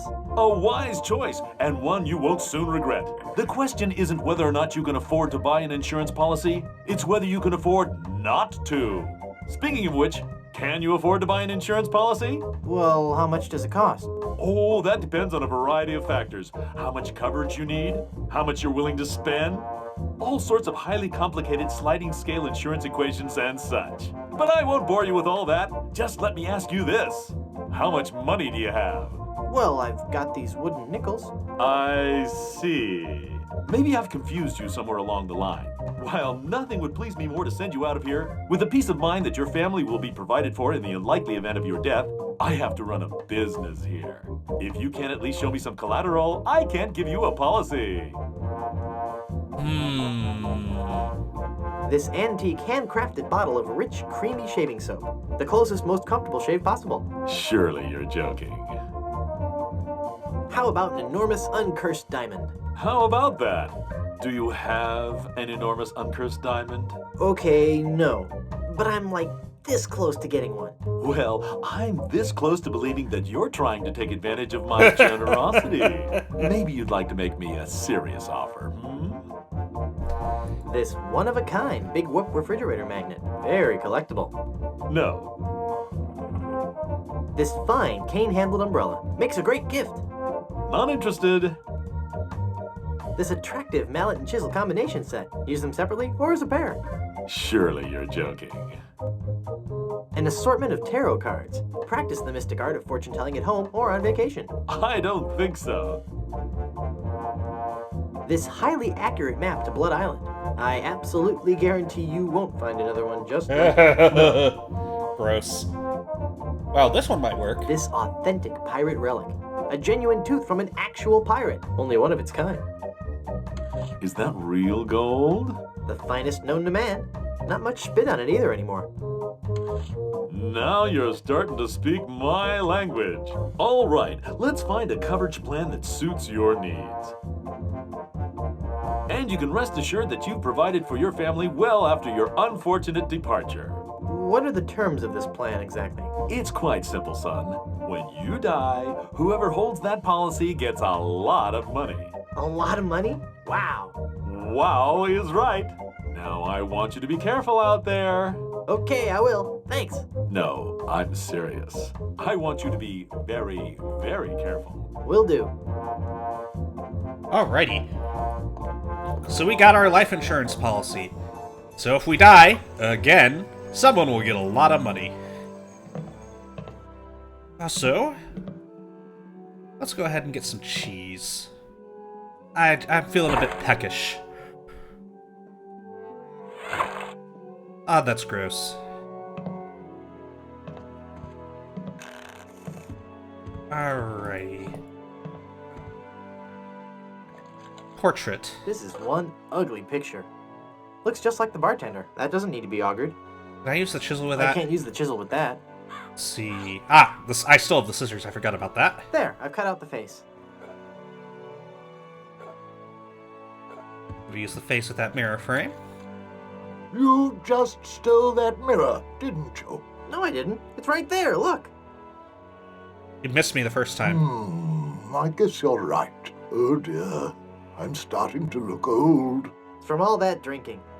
Mind your own business. It's a mirror frame with Good Soup's face in the middle of it. See. Look at me. Don't I look just like a Good Soup? If you looked at all like a good soup, I might believe your story. Alright. I'm off to explore the rustic charms of Blood Island. So the next step will be to take that portrait and use it with the door.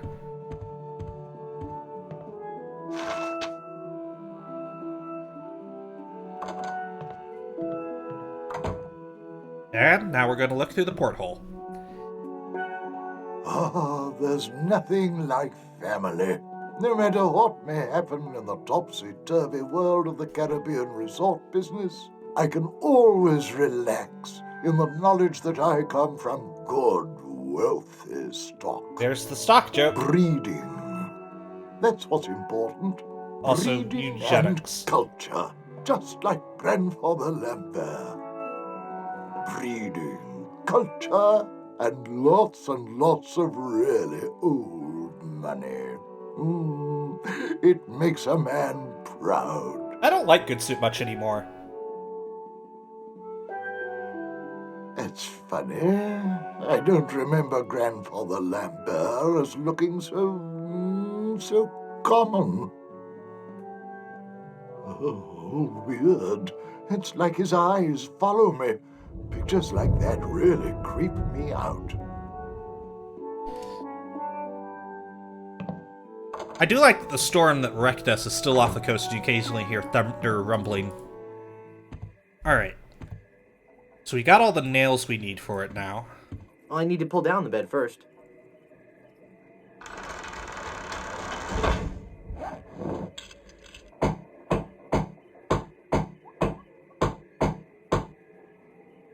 I'm not sure if that's strong enough to hold it. I might need one.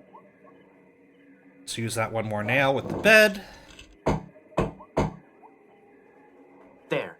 The bed has been nailed down. That ought to do it. Take a look at this skeleton. Wow. I'll bet his room charges are pretty hefty by now.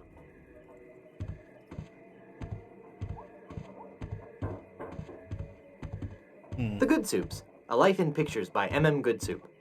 We'll actually grab that here in a second because I want to see what happens if we try to do this without it.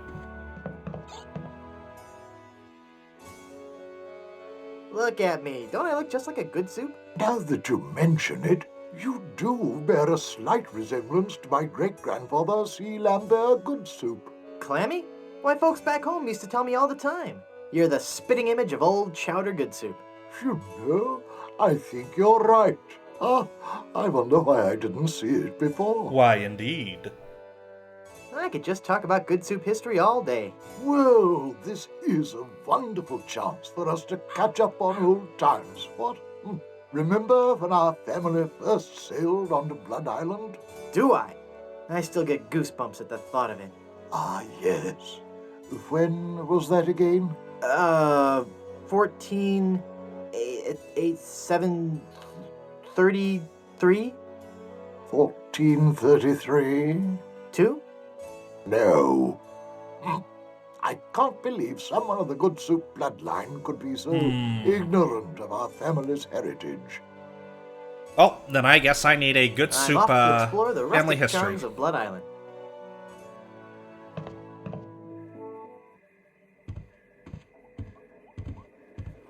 Go ahead and pick that up and study up a bit. It's full of all the dates and fun facts you'd ever want to know about the Good Soup family. And it says I'll receive a new book every month, or cancel with no obligation, and keep my copy of Buccaneers and Bouillabaisse as a free gift. Huh.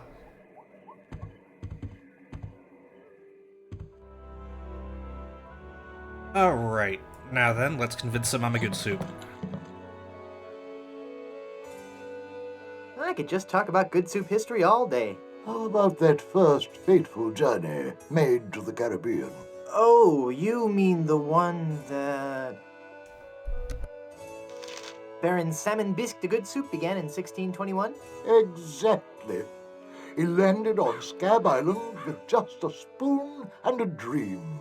In just 4 short years, he had formed the largest chain of all-soup restaurants in the Western Hemisphere. By 1635, he had driven the entire Van Salad family out of the Caribbean and had a restaurant empire that spanned the globe.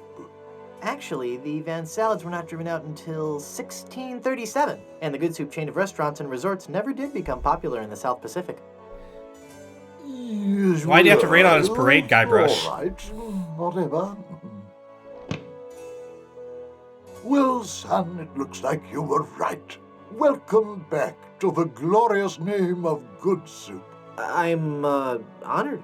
And as a Good Soup, you're welcome to every benefit the name provides. Instant prestige around Blood Island, a 10% discount at any of the Good Soup resorts in the Caribbean, and, of course, medical, dental, and a 401k. And the best thing of all, if you should happen to drop dead, you will be buried in the extravagant Good Soup family crypt. It's as if all my dreams have come true. Well, in that case, I think it's a good time for us to drop dead. Let's get a drink. I'd like a drink, please. Right. Oh, also, I forgot to ask. Oh, I thought the place was sure as dead was about Guybrush being dead. Alright, so let's spike our drink and take a nice nap.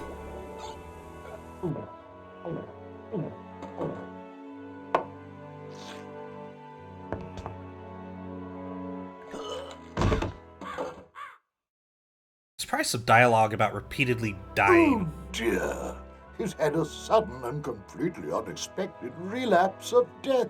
And just as we were getting reacquainted, as his kinsman, it is my duty to give him a proper burial. It is my solemn vow.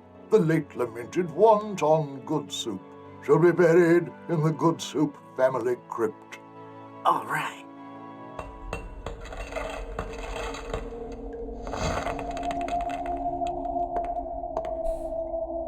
Neat. It goes out to the cemetery. It's locked. There's no way out. At least they left us with the hammer and chisel so we could get out of the coffin. Ominous. Hey, there's a hole in the ceiling of this crypt. I think I might be able to squeeze through.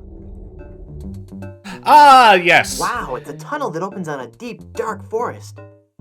It looks familiar somehow. As if I've seen it in a dream. Secret of Or Monkey maybe Island. I don't know. Great jumping monkeys! A terrifying horde of stunningly rendered rabid jaguars. They're coming right at me! Whew. It's a good thing I couldn't get through that hole. I'd be done for.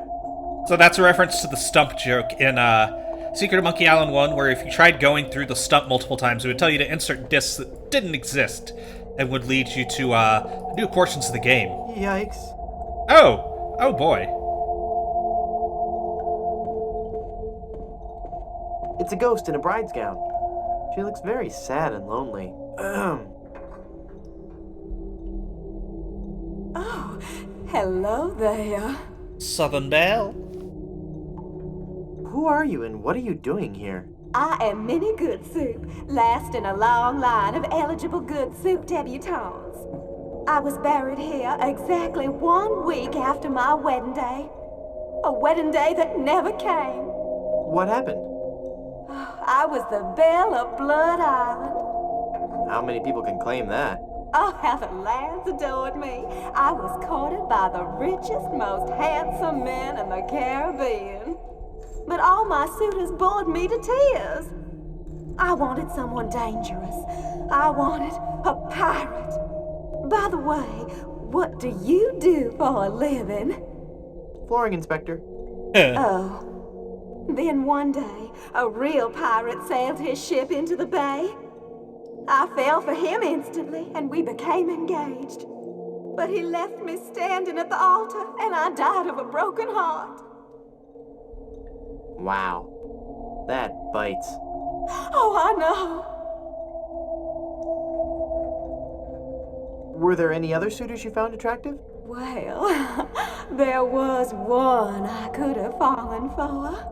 Young Charles de Goulash. He had such a radiant smile. What happened to him? You know, it's funny. I don't know. He checked into the hotel one night and I never saw him again. I guess he's the one who died in the hide-a-bed. What happened to that young man you liked so much? Why, the last time I saw Charles, he had checked into the hotel. Go into the light. If only it were that easy. I'm afraid I can never leave this crypt until I marry. Are you attached? Engaged, actually. What a shame. You sure have pretty eyes. How do I get out of this crypt? There's no way out of this crypt for either of us. I must haunt this lonely tomb until I've married a man I truly love. And you can't leave because the door's locked. Hey, nice ring. Was it something I said? I hate this ring. It's been passed down from mother to daughter in the Good Soup family for generations. It was to be my wedding ring until that evil pirate stole the diamond and left me. Left me here to die of a broken heart. Where's the diamond for your ring? It's gone. He took it. Who took it? My love, my honey cakes, my widow schnoobums, my LeChuck. LeChuck is your schnoobums? He pried the diamond from its satin during the rehearsal dinner. Oh, what a fool I was. He told me he was taking it out. What a complete and utter arsehole. Get some fresh air. Where did LeChuck take the diamond? Cad, the fiend. He sold it to the smugglers of Skull Island. It's just so humiliating. I could just die. Since you're, not using it, can I have your engagement band? This ring will remain on my finger until I have a wedding band to replace it. This is just a shade too creepy for me. I'm leaving. Also, the angels holding the bowls of soup is great. Or pots of soup, rather. It's a memorial plaque for Minnie Stroney Good Soup. Let's take a look at the coffin and the memorial wreath. Morbid. Tastefully done. Seems to have lots of carrots. I guess you like carrot soup?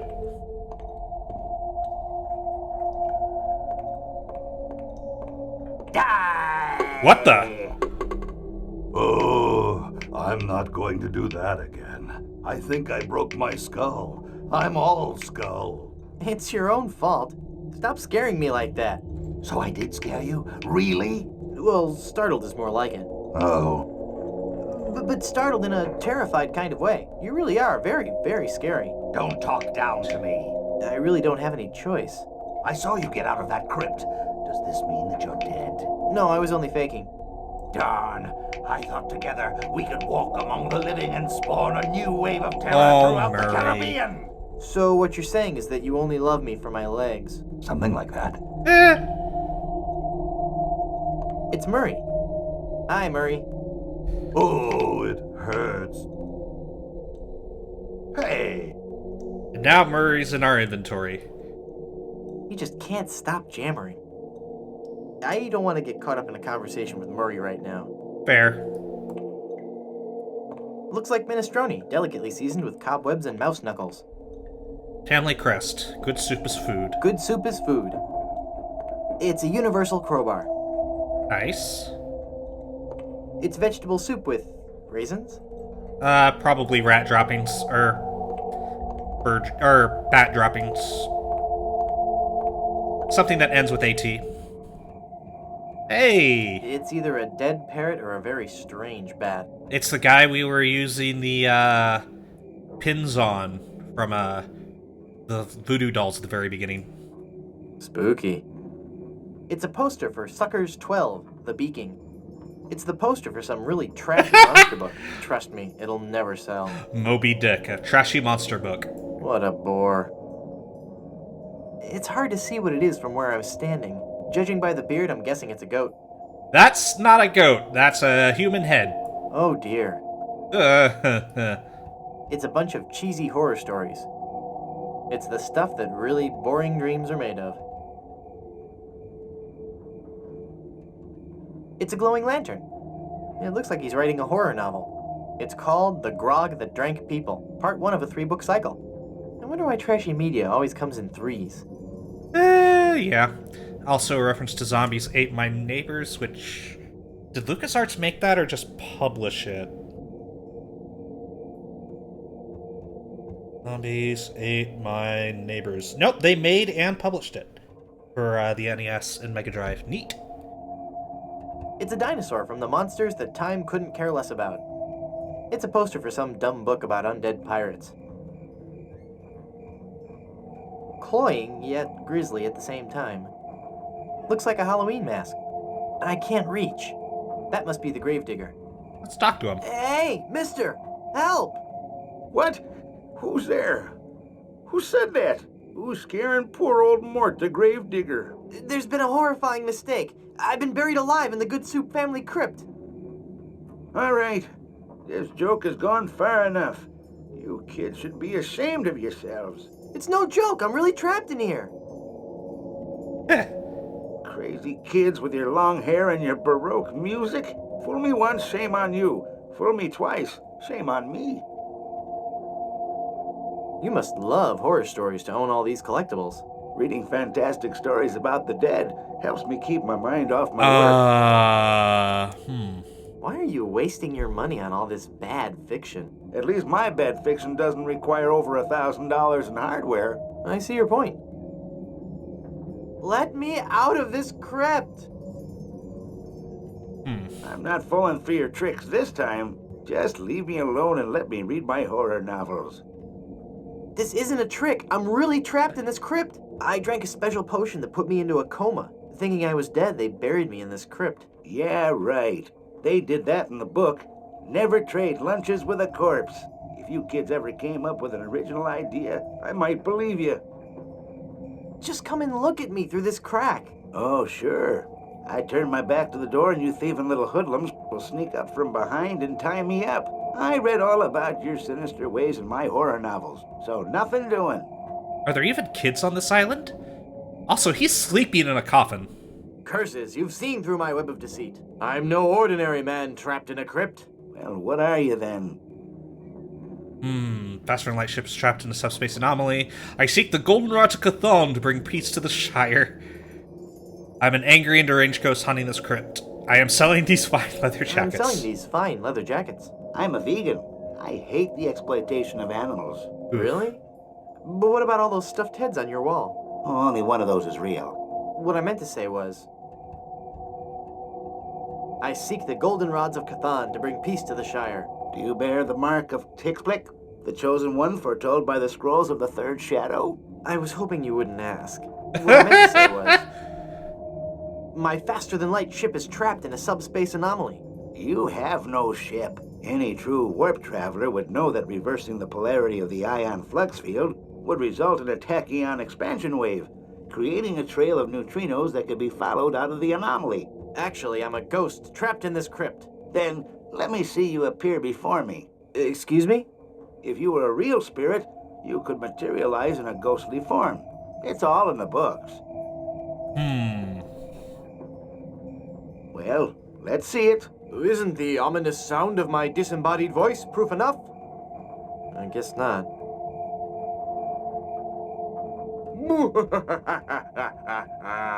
Fear me. I'm an evil ghost. Then go ahead. Show your ghastly visage. I can't. I'm shy. You're no ghost. I'm going to haunt you until you set me free. Then go ahead. Show your ghastly visage. Not right now. You're no ghost. I'm gonna go sulk in the darkness now. Have a good time. Let's try using, I don't think he'd like that.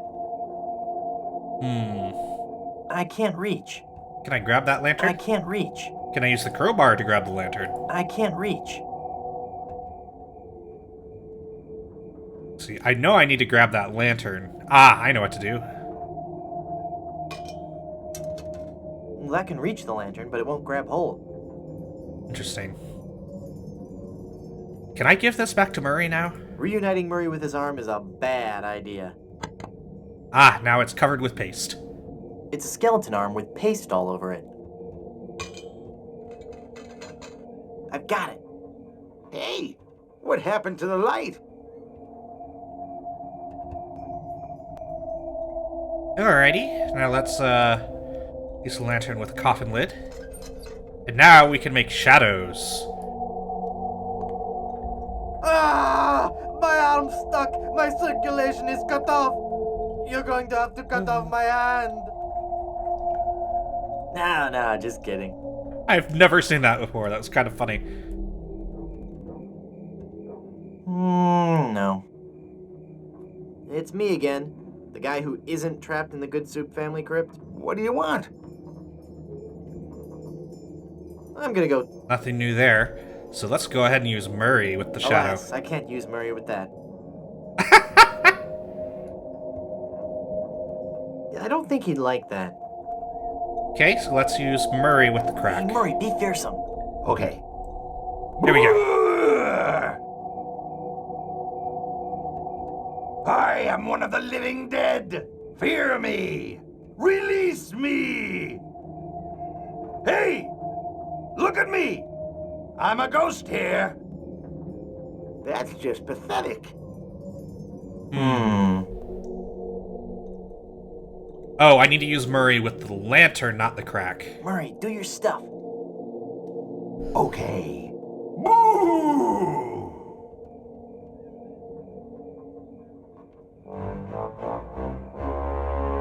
Ah! Mortal fool, release me from this wretched tomb. I must be set free, or I will haunt you forever. I will hide your keys beneath the cushions of your upholstered furniture. And never more will you be able to find socks that match. All right, hang on. I'm coming. Great work, Murray. I was terrifying, wasn't I? My demonic powers have made me omnipotent. Uh-oh. Looks like the lantern ran out of oil. Rip. There. It's open. Now shuffle off and give me peace. See, can we look through the crack and see him again? Nope, he's gone. It's useless now that it's out of oil. Okay, so we're done in the tomb for now. Got the crowbar and learned stuff about the diamond that we kind of already got spoiled for us by the. Murray, are you ready to continue our heady adventuring? Murray, where'd he go? Rip. So yeah, we lost Murray, but it won't be the last time we see him.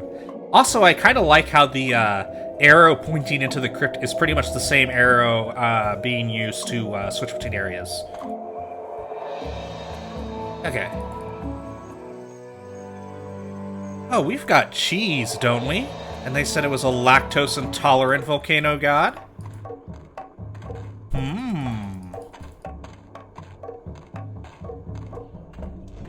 Hey! Get out of here. You'll spoil the ceremony. Ceremony's over already, but okay. So can I just, look through tofu mask. Ick. Alright, now let's put the cheese into the seething caldera. This is gonna end well. You fool! You've given cheese to a lactose-intolerant volcano god. Do you know what that means? You brought about the coming of the divine dysentery. Run for your lives! Uh-oh.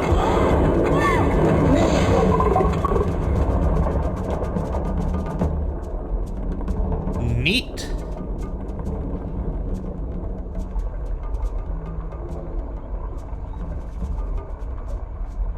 Wow, that was more spectacular than I'd hoped. Well, let us go back up. No. I'm not going back up there. It's too dangerous. I'm sure it would have destroyed the village if it weren't for the fact there's a couple items you can grab here that you'll need for later. Alright. Hey, what an amazing story I have to tell. I was dead, but I live again. Who wants to hear about it? You guys don't deserve to hear a good story.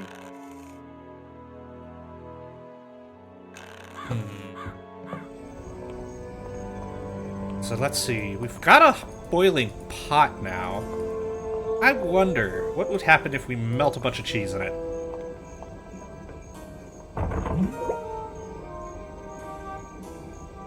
That melted cheese looks just like yellow tar.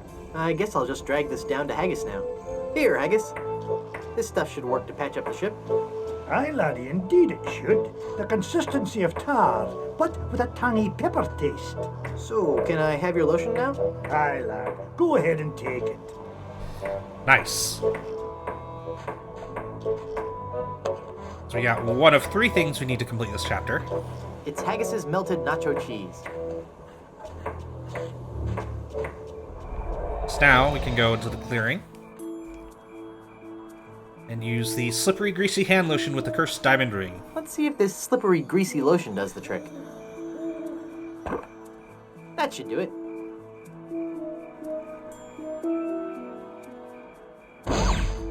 The cursed ring exploded. Nice. Step 1 complete.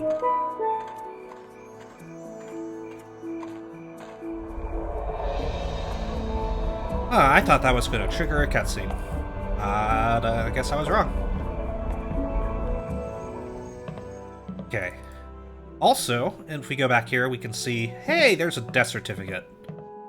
This hereby certifies that Wonton Good Soup met his demise, at least once, on Blood Island. Nice. So, maybe we'll be able to go claim that life insurance policy here in a little bit. Nah.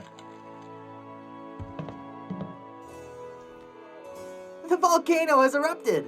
Yes, I know. The Good Soup Empire is saved. Ah, this is the happiest day of my life. Next to the day Grandpa invented the Stay Crispy and Soup oyster cracker. Well, I'm happy for you. Soon the resort will be flooded with tourists coming to see the volcano. And I can finally put on the show I was working on the last time we had guests. What show is that? Voulez-vous Vichyssoise?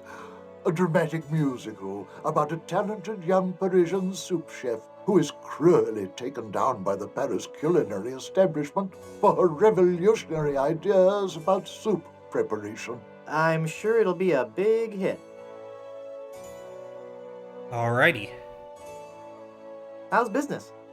Oh, it's just wonderful. Now that the volcano's erupting again, the reservations are just pouring in. I'm off to explore the rustic charms of Blood. That was a really quick turnaround on the volcano exploding and reservations coming in. Okay, so let's go get our money. Welcome back to Mutual of Stan.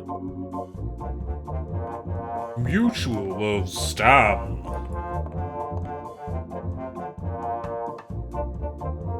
I'm cashing in this insurance policy. Give me a lot of money. But this is a life insurance policy. You collect when the policyholder dies. No, honest.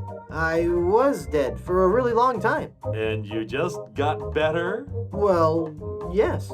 Do you have any proof of this miracle? As a matter of fact, smart guy, I've got your proof right here. A death certificate. Well, this must be some kind of mistake. It's right there in high-res black and white. I died.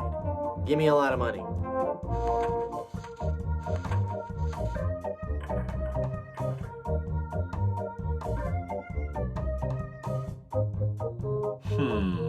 It looks like I'm left with no choice but to acquiesce.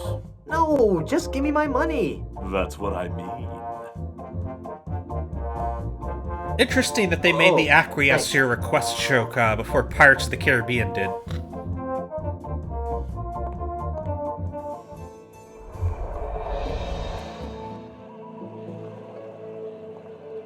Alright, now that we've got a lot of money, we can go play poker with some smugglers.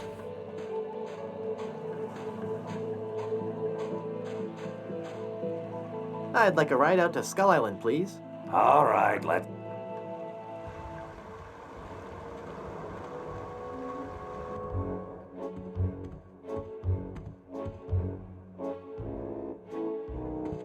Oh, by the way, if we look at our insurance money... This is a lot of money. Alright, now we're going to play a game of poker. I couldn't help noticing those adorable smuggle bunnies. Ah, the smuggle bunnies. One of our most popular items. Each one comes with a cleverly hidden pouch just above the small intestine. Great, I'll take one. None of them contains the diamond. Oh, never mind. Darn. I guess they're mainly there because he uses them to smuggle stuff. I'd like to buy something really piratey. Of course. Really piratey things are, of course, our specialty. Can I interest you in a peg leg? Well, that depends on what you do with it. That was a joke. Oof. Ah, yes. I don't quite follow you, but I'm sure it was amusing. How about toys? Do you have any toys? As a matter of fact, a new shipment just arrived yesterday. They're sure to be bestsellers. Here, take one. My name's LeChucky. Let's bury some treasure. So Zombie LeChuck from 2 doing a shuffle animation. Oh, sailor. I'll keel-haul your mother. I guess they're still in business with LeChuck then. I'm still... Okay, I'll play you for the diamond. You will have to pay to enter the game. Well, how much do I need? Not very much. Sure, I can handle that. This is a lot of money. I better only give them part of it. Have you ever played poker before, Mr. Threepwood? No. Would you believe this is my very first time? Then I'll give you a brief explanation. The game is the simplest variety of 5-card style. I deal 5 cards to each of us. We show our cards to each other, and the player with the best hand wins. Well, how do I know what makes the best hand? If you have any questions, just ask us. You do trust us, don't you?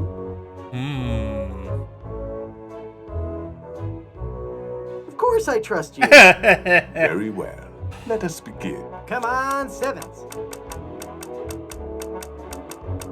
Take a moment to look at your cards.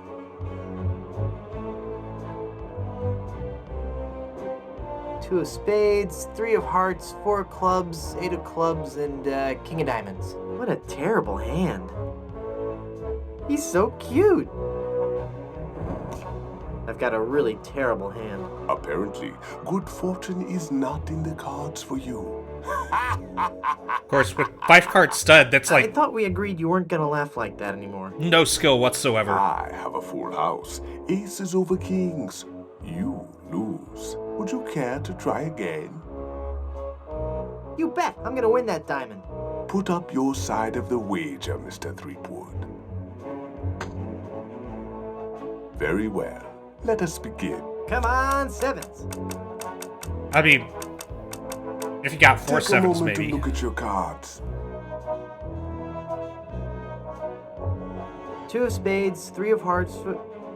Hey, wait a second. This is the exact same hand as I had last time. How's that even possible? Because they're cheating. That's an interesting turn of luck, Mr. Threepwood.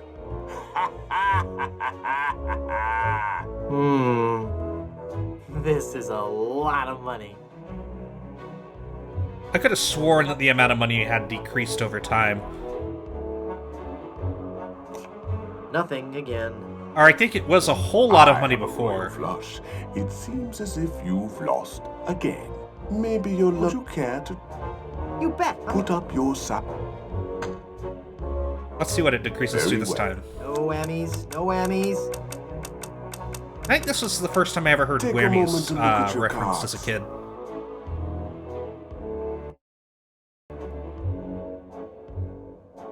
This is a lot of money. Okay, it's not going down like I thought it did. These aren't even real playing cards. What game is this? Huh. Well, in that case, let's do this instead. 5 of a kind. Right there. Not even you guys can beat 5 of a kind.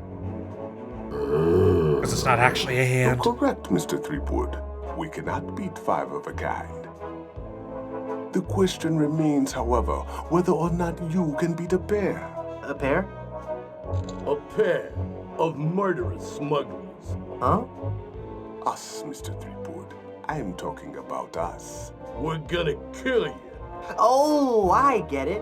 Whether or not you can beat a pair. That's pretty clever. Now, gentlemen. Let's not be too hasty. There's a delivery man out here with a package. You idiots! You blew out the lights! I got the diamond. Not for long, you little... Halt! Hit him, not me, you cretin! Who are you calling a whore? There he goes!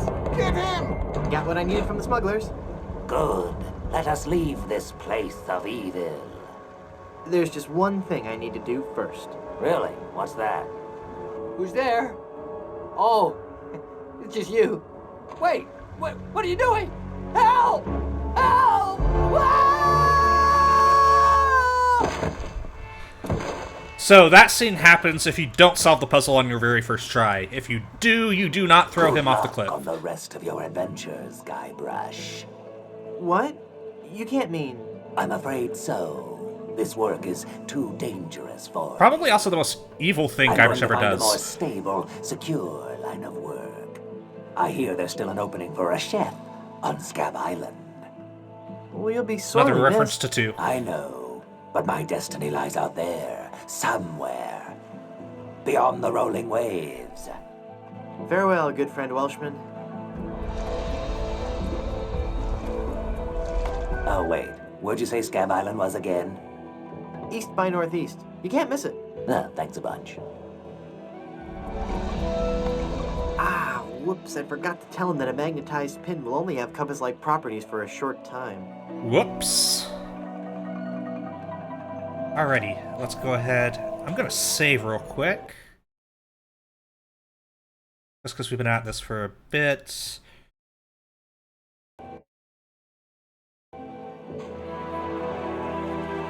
Meanwhile...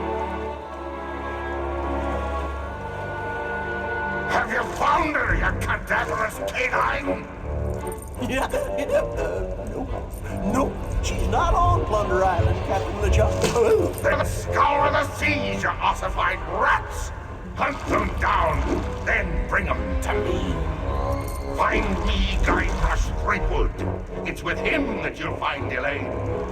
Burn down every island in the Caribbean if you have to. But bring me my bride! And more slaw! Curse those villains! They never give you enough slaw with these bagel wheels. Agreed. Never enough slaw. But don't you also own the, place making the slaw? Couldn't you make them change that? Alright, now let's try putting the enormous diamond. Elaine can't wear this diamond unless it's in a setting. Oh, right. So I guess we need to get the wedding band from that good soup lady. Alright, but in the meantime, I need to take another short break. I will be back here in about 5 to 7 minutes.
Alright, that took a little longer than anticipated, but I am back and ready to continue.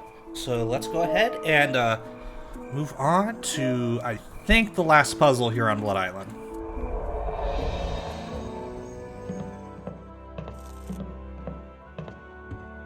So we need to reunite that lady with her suitor. So let's use the crowbar with the bed and launch him out the window.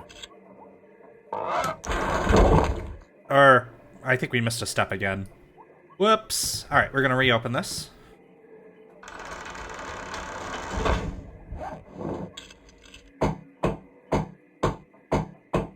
Nail in the 5 nails again. Oh, just the 3. Looks comfortable. And then first we need to use the crowbar on the boarded hole. This must have been a terrible room to be in back then.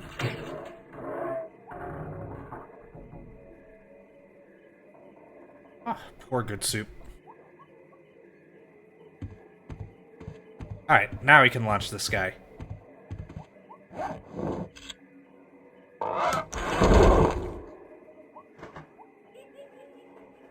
That was a creepy giggle.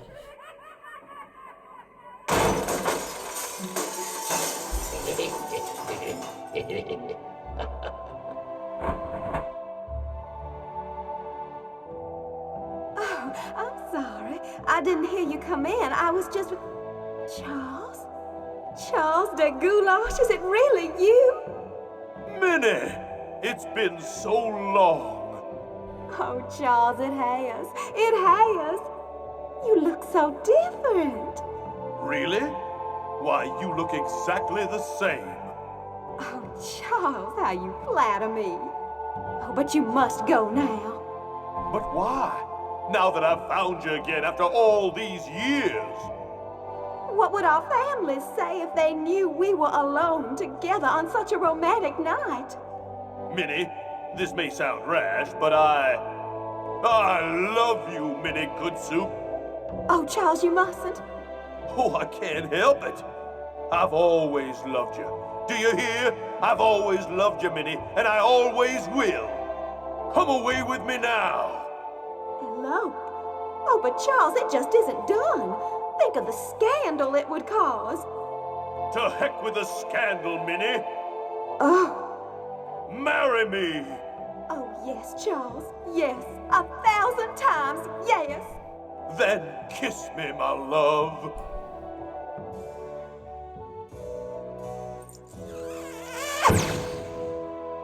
A happy ending for the rich people!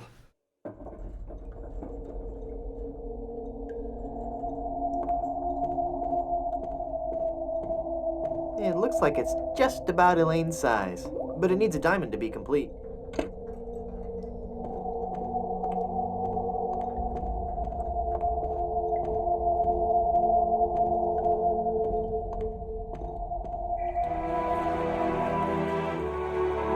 Meanwhile...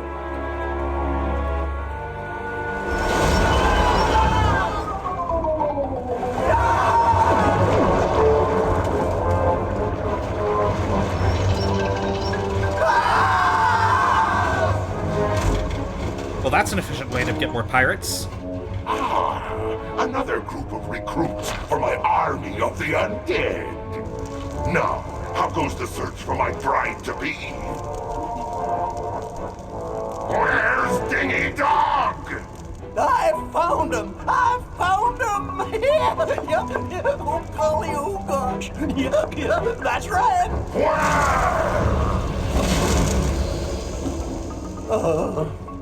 They're on Blood Island, sir. Hit them. Well, they know where I am. Let's talk to Good Soup about the clamor upstairs. And maybe check in with Haggis before we go uncurse Elaine. How's business? Now that the volcano... Where did you say that? We're I'm up. No, nothing new. Alrighty. Let's double check with Haggis since I've never done that before after getting the ring. Just in case.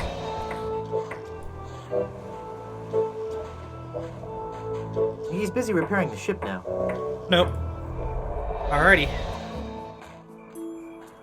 Make one more save.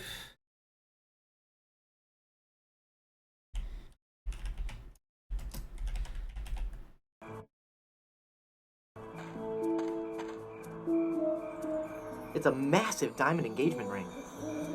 Alright, and let's use the diamond ring with the left ring finger. Elaine is saved! And finishes her whopping right hook. Elaine, are you alright? Guybrush? Where are we? You're okay. We're on Blood Island. LeChuck's ring had a terrible curse on it, but I put everything right. You're safe and everything's gonna be fine. Just fine.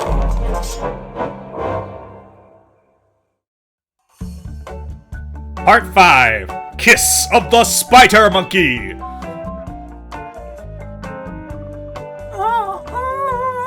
That be well spoken, pet. But save your breath, lass. You'll be needing it for when you scream, I do. Where are we? Don't you be remembering this place, Freepwood? 'Twas not long ago that I trapped ye here to suffer tortures most foul. Wait, I can remember. I've seen this place before. In some terrible nightmare. 'Twas no mere nightmare, Guybrush. Search your feelings. You know it to be true. Oh no. It can't be.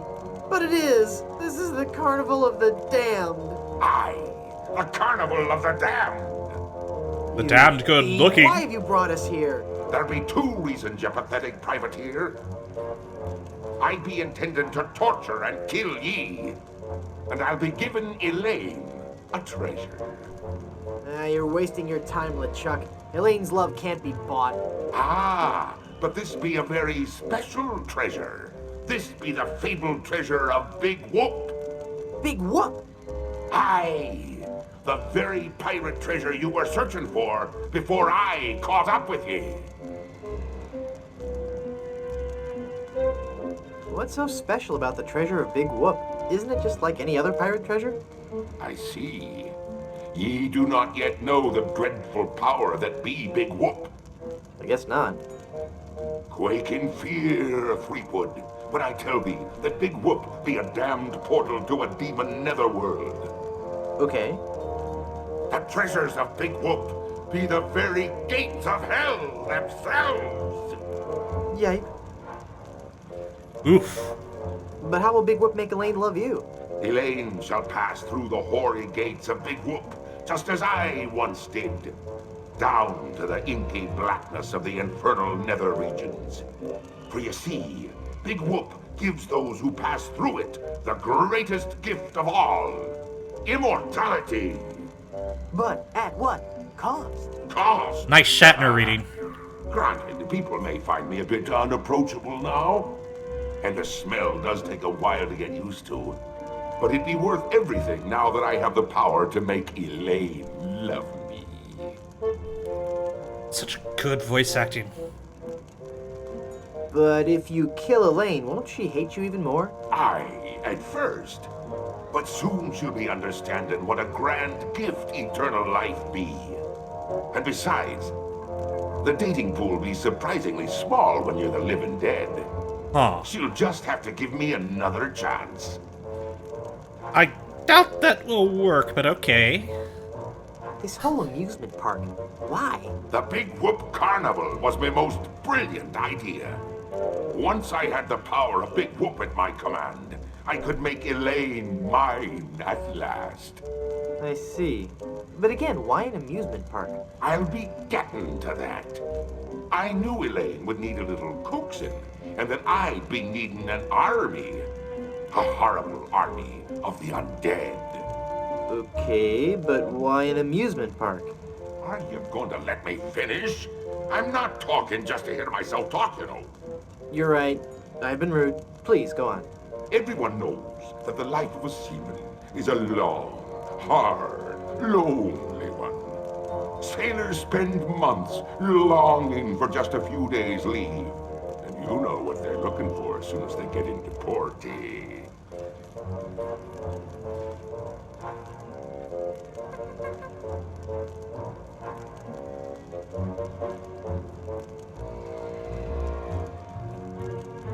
Yes? A family-oriented fun park. Oh, that. Of course. They come to take a ride on the giant roller coaster, the Great Monkey Mountain. They reach the top of the highest peak, and then hands in the air, screaming like monkeys. They plunge down the slope into a great stream of lava. That doesn't sound the least bit fun. Aye, it's not. In fact, it's downright unpleasant. But when they reach the other side, they're fitting warriors for my skeletal army of the damned.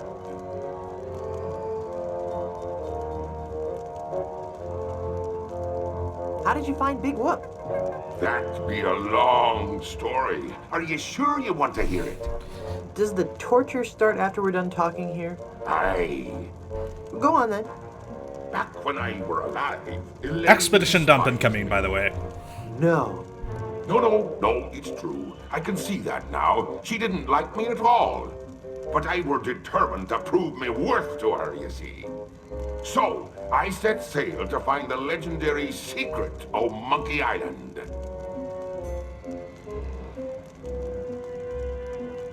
What is the secret of Monkey Island? The secret of Monkey Island. I could tell you, but I'd rather make you guess. That Rosebud is a sled? That's not it. Everyone knows that. No, it goes much deeper than that. It's an ancient secret, closely guarded by the natives and pirates who happen to... You don't even know the secret of Monkey Island, do you? No, not really. All right. Maybe we'll find out and return to Monkey Island. A few days after setting sail, my ship was caught in a terrible typhoon and was torn apart. I would have drowned, but some friendly sharks found me and set me ashore on Blood Island. There I was, marooned, with no hope of winning Elaine's heart. I thought my luck had run out, but one day a ship made port at Blood Island. 'Twas the ship of one Captain Marley, Elaine's own grandfather. I struck up a conversation with Rum Rogers Sr., first mate on the ship. And for the price of a few drinks, I learned that they had the map to the legendary treasure of Big Whoop. Although I had no ship and no money. Hold on. One thing I really like is just how well they managed to tie in all of the story going on here with the previous two games and everything that happened on Blood Island. It's just really well written. Making sure to bring in all four of the pirate captains who had the piece of the map to Dinky Island.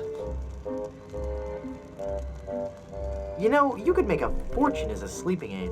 Although I had no ship and no money, I planned to beat Marley's crew to the treasure and take it for myself. I didn't have the money to buy a new ship, but I still had my greatest asset.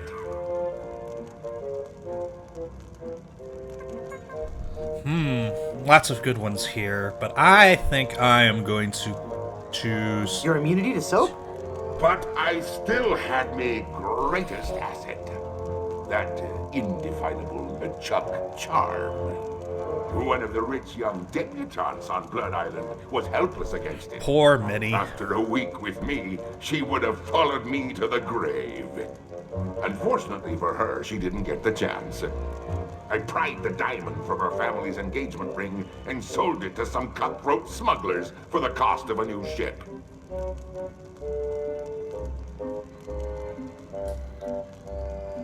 Well, we could go with the bro route here. All right, LeChuck. Was she hot? Did you kiss her? Well, Oh, come on. You can tell me. I don't want to be talking about that. It'd be personal. And besides, dead men tell no tales. Oh, I was waiting for that one. With me new ship, I easily overtook Marley's crew and beat them to Big Whoop, which just so happened to be here on Monkey Island. I'm still confused about the carnival. Then ask me. As designer and founder, I can answer all your questions.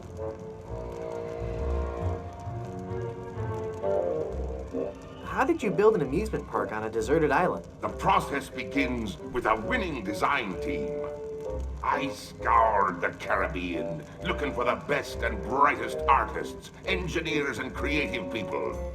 After a lengthy period of intensive recruitment, intimidation, and murder, I had my team at work, slashing and burning acres of old-growth timberland on Monkey and Dinky Islands. That must have been back-breaking work. Aye, that it was. Fortunately, hundreds of men were lost to malaria, wild animals, or construction accidents. Fortunately?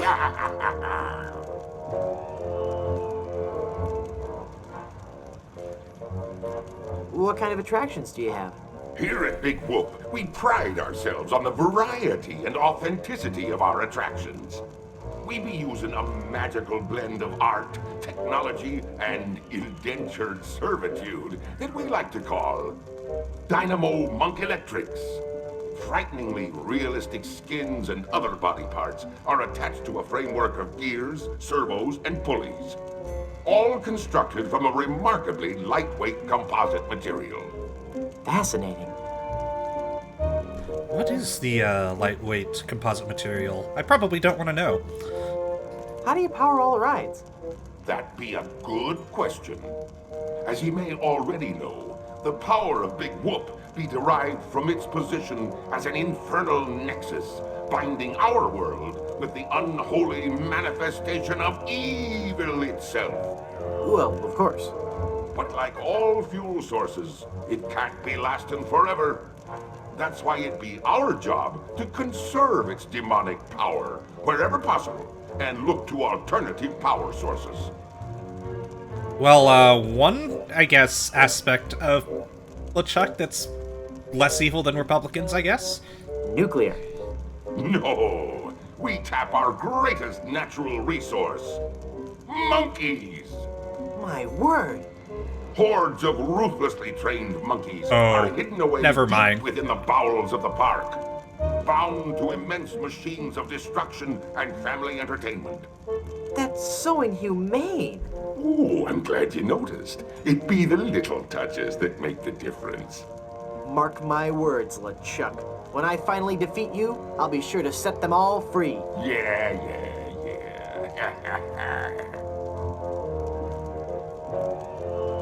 What's in the future for Big Whoop theme parks? The future is ripe with a world of possibilities. I see an entire network of theme parks throughout the world. Each will be unique and incorporate the cultures and customs of its specific area. But all will hold true to the same vision of the original park. The random, wholesale slaughter of the thousands of patrons who walk through our gates. I mean, you might be able to do that in the islands around the Indian Ocean at this point in history, but I'm not sure you'd get away with it everywhere else. I thought the treasure of Big Whoop was on Dinky Island. Dinky Island be an atoll just off the coast of Monkey Island. But they be connected by a maze of mysterious tunnels that run under the very ocean. The tunnels we were in at the end of 2. So although you dug for treasure on Dinky, when you found me Carnival, you were on Monkey Island. Very tidy explanation. Aye. I've heard quite enough about your disgusting theme park. What happened to Captain Marley and his crew? Their ship arrived at Monkey Island a half hour after mine. But they were too late to stop me from claiming me prize. And they watched me pass through the portal of Big Whoop. Craven cowards that they were, the power of what they saw overwhelmed them. They fled the island in terror. Marley tore his treasure map into 4 pieces and gathered his crew around him. There was Rum Roger Sr., the first mate, Rapscallion, the cook, and young Lindy, the cabin boy. Marley gave each a piece of the map, keeping one for himself. They promised to guard those map pieces with their lives. I saw to it that they kept their promise. They were the only people alive to know about Big Whoop. Or, well, the true nature of it, anyway. What happened to Rum Rogers Sr.? He was taking a bath in his cabin near Fat Island, drinking rum and eating toast, as he always did while bathing, when the toaster mysteriously fell into the tub with him. Shocking. His son inherited the map piece, but was too much of a drunkard to understand its importance. I think that's slightly inaccurate. I think the map piece was in the underground chamber where the bathtub was. I'm not sure if his son was where. No, he had to have been because it was. Yeah, I don't think that he actually knew it was there, but he was a drunkard. What happened to Rapscallion, the cook? Rapscallion died in a flash fire in his weenie hut on Scab Island. That's right. I brought him back to life with a voodoo spell. I remember it so vividly. And that's cut and paste directly from Monkey Island 2. Guybrush. Guybrush. Oh, I'm sorry. I was miles away. What were you saying? I knew about Rap's absent-minded tendency to leave his gas burners on. So I arranged for a fully lit cake to be delivered to him on his 35th birthday. You can hear the explosion as far as Booty Island. That's horrible. Steamin' weenie indeed. What became of young Lindy, the cabin boy? Fearing for his life, he came to me and begged for mercy. In return for not revealing the location of Big Whoop, I let him live. As a sign of me gratitude, I gave him a fortune, which he used to build a successful advertising firm. Once he had grown accustomed to his wealthy lifestyle, I returned to collect me debt. I delivered to him an account so demonically ill-conceived that it was doomed to fail. Gangrene and honey. Yeah. Within a month, he was penniless and insane, a broken man. He sold everything he owned and got so desperate, he fell in with a traveling circus. He was killed when he was shot from a cannon without a helmet. No one could be that desperate. Yeah, we wore a helmet when that happened. So when he sold all his possessions, that included selling the map piece to the pawn shop on Booty Island.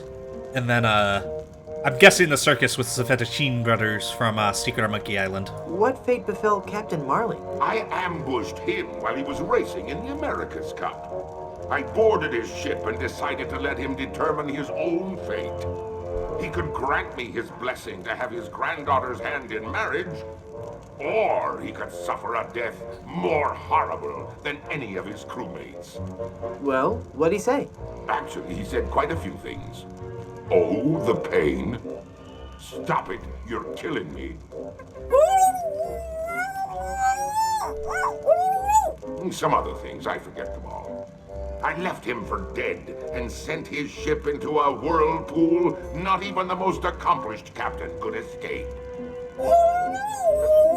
You're unbelievably ghastly and wretched. Ooh, thanks. That kind of gets contradicted in Escape from Monkey mostly gets contradicted in Escape from Monkey Island, but I don't think that's going to be canon going forward anyway. Please don't kill me.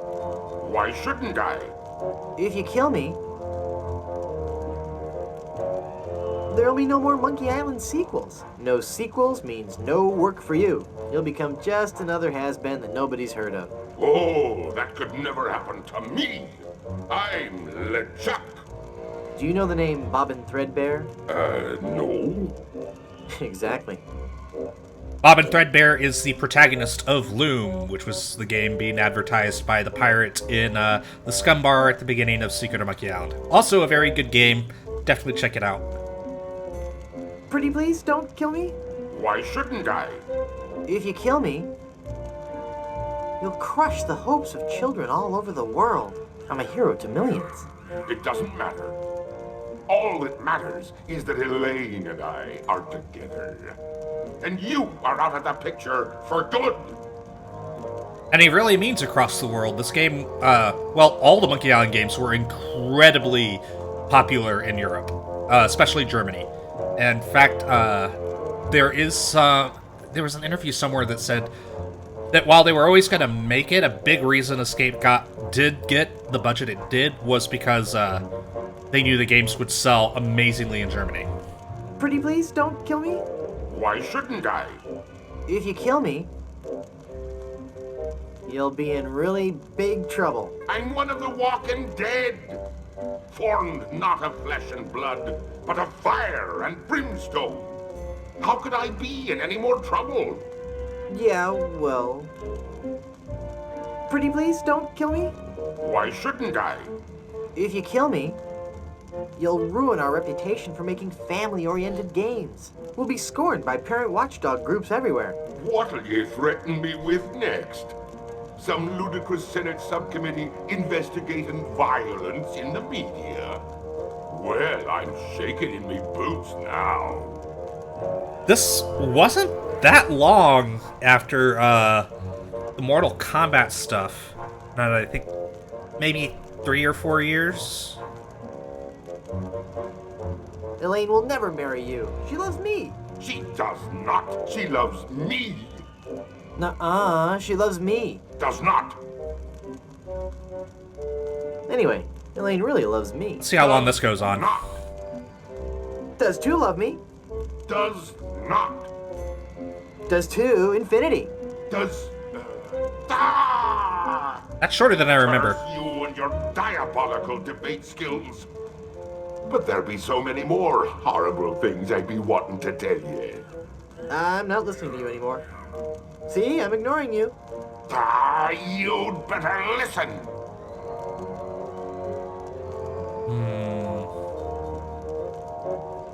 La la la la la la, I can't hear you. La la la la la la. Very well, Threepwood. If you're going to act like a child, I'll help you get in the mood. I think you deserve a timeout, young man. Uh-oh. Welp. It's the solid steel 6-inch thick door to this insidious cage. Haha! It's not locked. Your plan was flawless, LeChuck, except for one minor detail. That will be your downfall. Aww. I just kind of like how he kind of bobs and swaggers along. He's taking Elaine on his roller coaster of death. I gotta reach her before she becomes his undead bride. What's happened to me? Dead, foggy, can't think. Now we're stuck on the midway. Swimming. Must concentrate and rescue Elaine. I've got to save Elaine. But how can I save Elaine when I'm just a little boy? Oh, if only I could think straight. Must clear my mind. Welcome to the Big Whoop Carnival, little guy. Come on over here and meet your old pal, Dingy Dog. Oh, for crying out loud.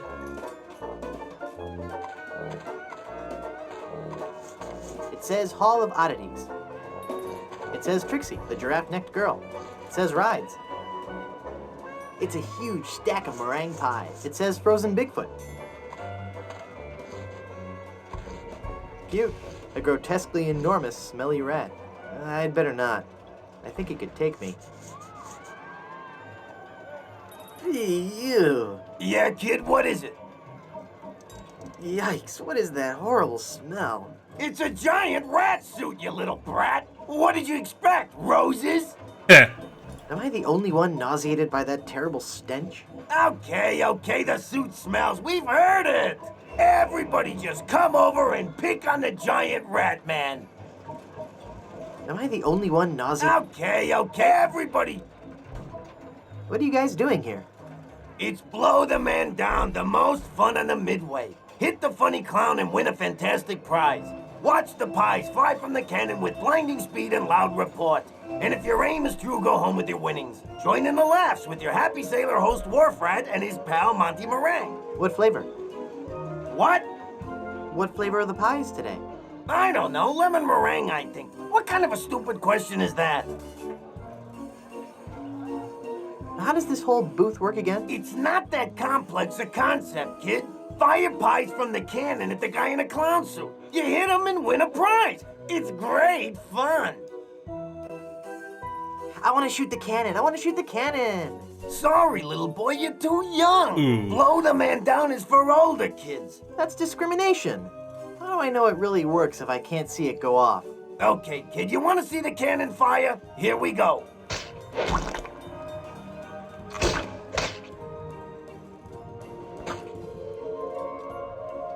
Eat. What in the world is meringue? I don't know, kid. Whipped egg whites, I guess. Whipped egg whites. What's Dingy Dog really like in person?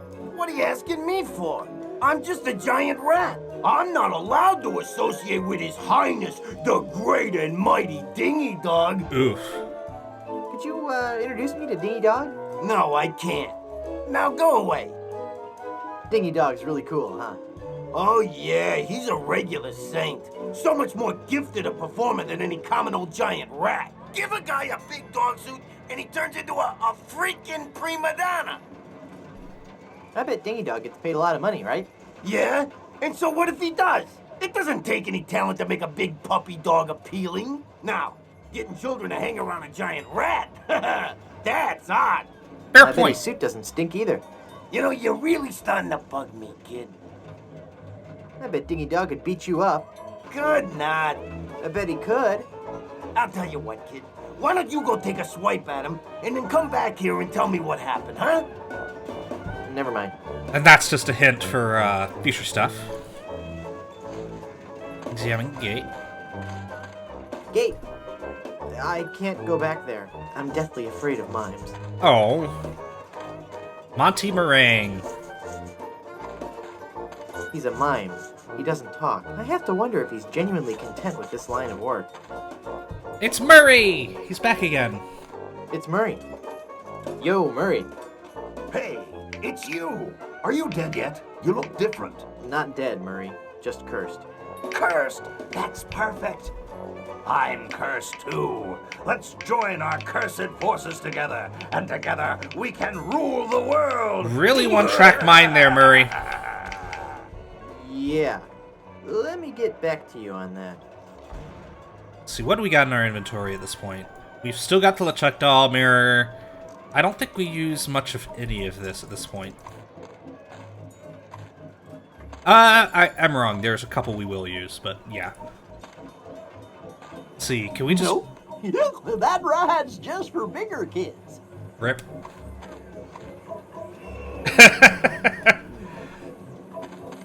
You must be as tall as my hand to ride the roller coaster. And that hanging monkey's kind of a reference to the monkey we left hanging on probably that exact tiki torch back in Monkey Island 1. Poor guy.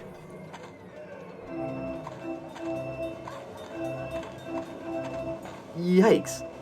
He looks a lot less cute and a lot more huge and terrifying in person. Are you the real Dingy Dog? You bet I am, and I'm here to make sure you have fun, fun, fun. What's your name, little boy? Okay, for starters, I'm not a little boy. I'm Guybrush Threepwood, mighty pirate. Well, shiver me timbers, that's swell. Don't you patronize me. Well, sounds like you've learned a very big word. You're a very bright little man. That's swell. Oh, God. Laugh while you can. Soon I'll destroy LeChuck and your entire world will lie in ruin. You bet. Roll along and play now, son. Such a perfect voice for that, honestly. How can I win one of these fabulous prizes? Well, that's easy, matey. If I can't guess your weight or your age, you get to pick what you want. What's the catch? There's no catch, it's just that easy. I need to get on the roller coaster. I'll bet you do. It's fun. But that ride's only for bigger kids. I don't care if it's not safe. I have to ride it now. Oh, no, son. It's not that it's not safe for little kids to ride. It's just that you've got to be much, much older to really appreciate the sheer mind-numbing terror of the coaster. But wait a few years and you'll have matured enough to ride. You'll also be able to buy candy and eat it whenever and wherever you want. Just like us grown-ups can. Oh, I could do that, but then I'd get Let fat. me on the roller coaster. Nope. That ride's only for bigger kids. I guess I don't want any child-sized skeletons. I'd like to speak to your manager. Oh, no, you don't, little boy. Just the sight of my manager has caused children older than you to burst into tears. I mean, it is LeChuck. I really want to talk to somebody in charge. No can do, son. Just try to guess how much I weigh. Alrighty. Let Dingy have a look at you, little guy. Let me see here. I figure a strapping little pirate like you must weigh 98 pounds. Ha! The joke's on you. I just look like a little boy. In actuality, I'm a mighty pirate weighing in at 98 pounds. It's only... This is really embarrassing. Am I not eating right? I've been working out. He only lost 22 pounds shrinking. That's kind of impressive. Because he's like half the height, but I guess he's not a twig in this incarnation. I'll bet you can't guess how old I am. Yeah, betcha I can. A little fearsome buccaneer like yourself must be 7 years old. Ha! Wrong. I just so happen to be 20. Well, do you have any proof for your old pal Dingy Dog? You calling me a liar? You bet I am. I have my proof right here. Scum Actors Guild membership card. Guybrush Threepwood, age 20? I suppose you're right. Pick your prize. Do I want the talking skull, a smuggle bunny, a toy cannon, voodoo doll, or an anchor? I really want that talking skull. With my unfettered demonic might, we will rule the world. You're right, Murray. If I had all that power, the temptation for evil would be too great. I'll take the anchor. What? Take it away, son. Congratulations. Well, Murray, you screwed yourself. Enjoy your stay here at Big Whoop. Look into your heart. I'm the prize you really want. It's Murray. Well, I like the guy, but this is getting ridiculous. What? You picked the anchor? Well, it's a really nice anchor, Murray. Sorry. I can't believe you picked that stupid anchor instead of me. What? Murray? I'm not speaking to you. How could you pick that anchor over your best friend? You're not my best friend, It's not Murray. even a real anchor. Heh.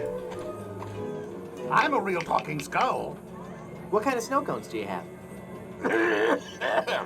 What kind of cones did you ask? Why, I have every kind imaginable. I have the most distinct type of snow cones in the world. Yeah. In fact, my cones are so original, so inventive, and so unique that most are completely inedible. Does that defeat the point? List some for you. I have sweet cones, meat cones, cold cones, mold cones, bold cones with lime, cones with slime, veggie cones, wedgie cones, edgy cones. I used some of my neighbor's edge in that one. Cones with spice, cones with lice, berry cones, dairy cones, and the Christmas, Mary cone. So, what do you think of that?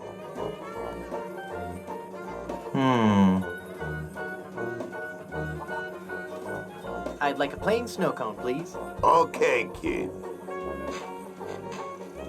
Ew, that armpit hair. Bye now.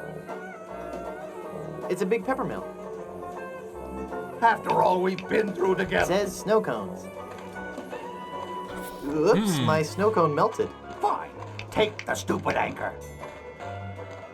Alright. You would have made a lousy undead monster anyway. Now it's a heavy pie pan. I'm going to wait for an owner who understands my need to bring fear and pestilence on the likes of you. So the puzzle I'm about to solve Now I've got a heavy in pie the pan full of shaving cream. easy mode does Get not out of require here the pie before I pan call or up the the shaving demonic cream. legions of Hades and set them upon you like a swarm of angry locusts. You would just put the anchor here in the pie, but on Mega Monkey you do this. I found this pie, mister. Huh? Oh, yeah, thanks, kid. Shoot it, shoot it! Not right now.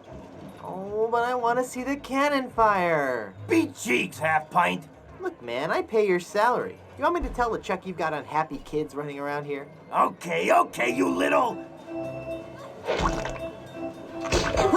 Oof. Did you just hear something? No. Weird. Maybe it's the acoustics of that smelly giant head. Shut up, kid.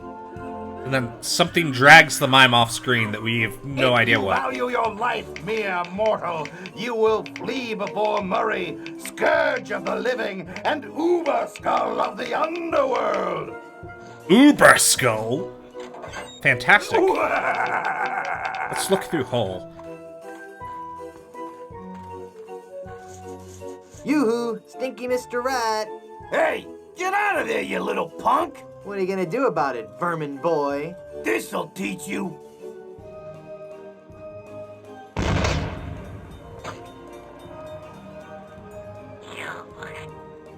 So, the big way to solve this puzzle is there's a few hints that Guybrush's mind is really clouded, like he's hungover. So, in order to cure his smallness, we need to make the hangover remedy from the last chapter. So, we've got egg in the form of meringue, we got pepper in the form of the peppermill. So that leaves the hair of a dog that bit us. Well, there's only one dog here, so why don't we provoke him? Now that's not very nice. Which the rat also told you should do. Come on now, stop hitting your pal Dingy Dog. I'm not gonna warn you again, kid. You better cut that out. Yeah, you're really starting to bug me, kid. Keep going. All right. That does it. You're going down, little punk. Oh, Jesus. Ow, he bit me. Hey, give me back that hair, kid. You're ruining the suit. Let's see if there's anything new he has to say. Nope. Keep up the good work. Smuggle Buddy! Adorable. Also, I didn't use that LeChuck doll much. Let's see what he has to say. I can't do that from here. Can we do it from here? Is there enough walkable space? I can't do that from here. I can't do that. I think I missed my chance then. There just might not be a good walk box for him to go on. Alright. I'll take that old snow cone for you. Thanks. Alright, so we need the snow cone as a medium to mix together the hangover I'd like cure. a plain snow cone, please. Okay, kid. Bye now. Harry. That meringue looks tasty. Peppery goodness. It's a disgusting snow cone topped with synthetic hair from a dog that bit me, fluffy whipped egg whites, and fresh ground pepper. Let's see, is there anything else I can add to it? Pasty. Oh yes, we can get rid of items that we don't That need by doesn't doing need to be this. lathered up. Can I mix the tofu? Bean curdy. Yeah, so notice the only things that are actually disappearing are the ones that we don't need anymore. The encyclopedia won't help with that. That doesn't take wooden nickels. The magic wand has no effect on that. I can't use the skeleton arm. I can't use the mirror with that now. No, that would be pointless. This is only for reading. I can't use a balloon with that. Okay, then let's just eat the disgusting snow cone. Ew. The pepper helps, though. Brain freeze. He's so cute. What's happening?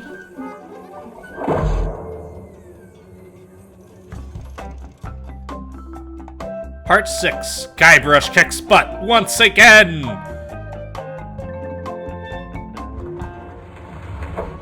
Too late for me to get out.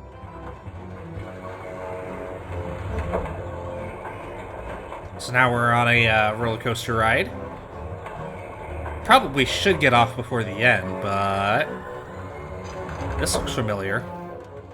That's from Monkey Island 2.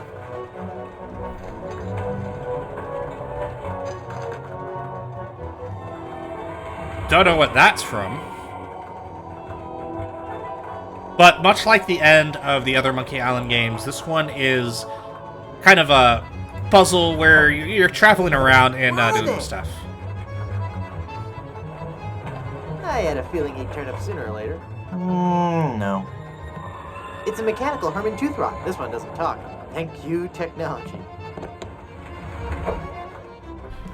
Nah. Can I grab the rope? No. Nope. Okay. Is there anything in here I can pick up?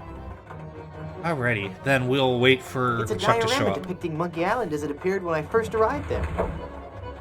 Or maybe he won't show up quite yet, so I'm gonna jump in. So this is depicting the 4 pirates.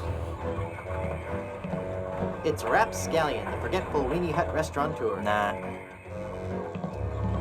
It's the cabin boy, young Lindy. Oh. Here comes LeChuck.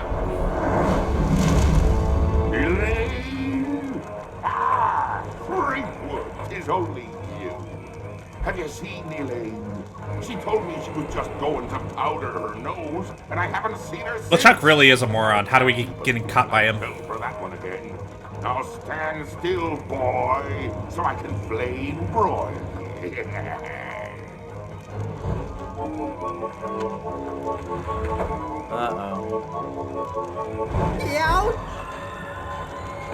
It's not quite as annoying as in Monkey Island 2, where it was like just super random and you didn't get enough time to do anything.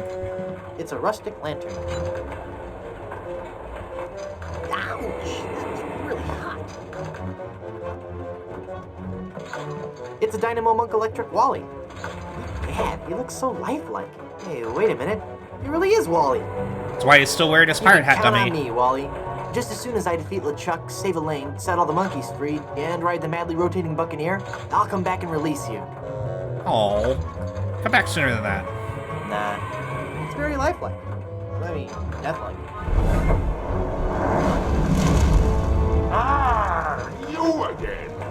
If you've ridden me, Coaster, why haven't you been boiled in me molten pool of lava? Elaine must have fiddled with me controls and rerouted the tracks. She'll be the death of me yet. I mean, again. Har, har, har. Just as if I can't help but love the little woman. Eat flaming death, Frankwood.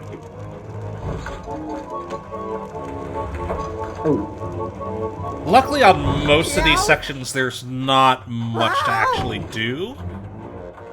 Okay. This, I think we have everything we need in this where we solve the puzzle, but I'm not going to do it quite now. Because I still want to examine a few more things throughout the rest. Looked at everything in here.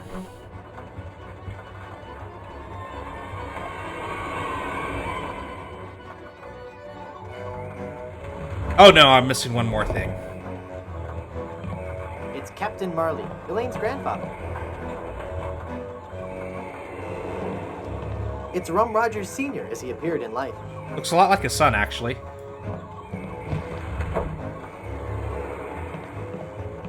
Nah. I missed that car. Nah. Let's look at the diorama. It's a diorama of the 4 pirates who had the pieces of the map to Big Whoop. Okay. Aw, Wally. It's a replica of the torture chamber in LeChuck's palace from back in the zombie days. Back before it was see that I'm Ghost featured again. among the attractions here. Nah. Oh, here we go again. Oh no, it's LeChuck. Aye, Threepwood. It be me, your worst nightmare. You'll be sorry you ever set foot here on Monkey Island when I'm through with you. Yeah, there's not much you can do. Ouch! Ow! Alrighty. So now we're gonna jump out. And once you're up at the top of this diorama, LeChuck will not spawn until you come back down.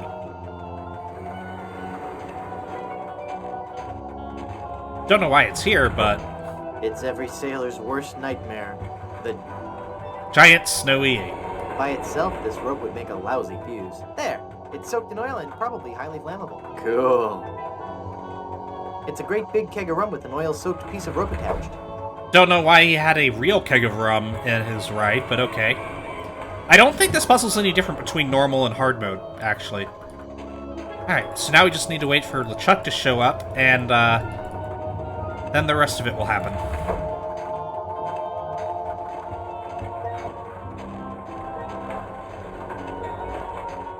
I missed that car.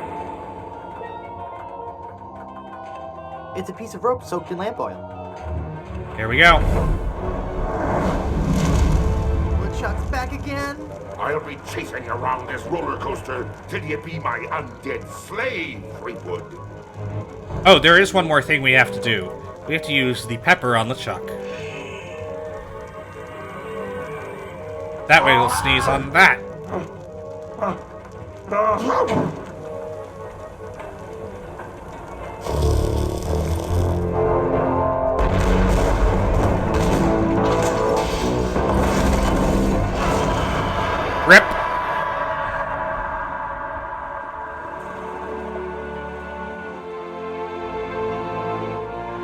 Elaine forgave Guybrush, and they got married.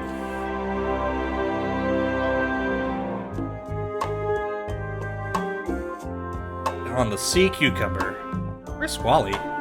He should be... I guess we forgot to free him? Aw, and that chicken. Roosted like a parrot. I love the way Cutthroat Bill jumps around.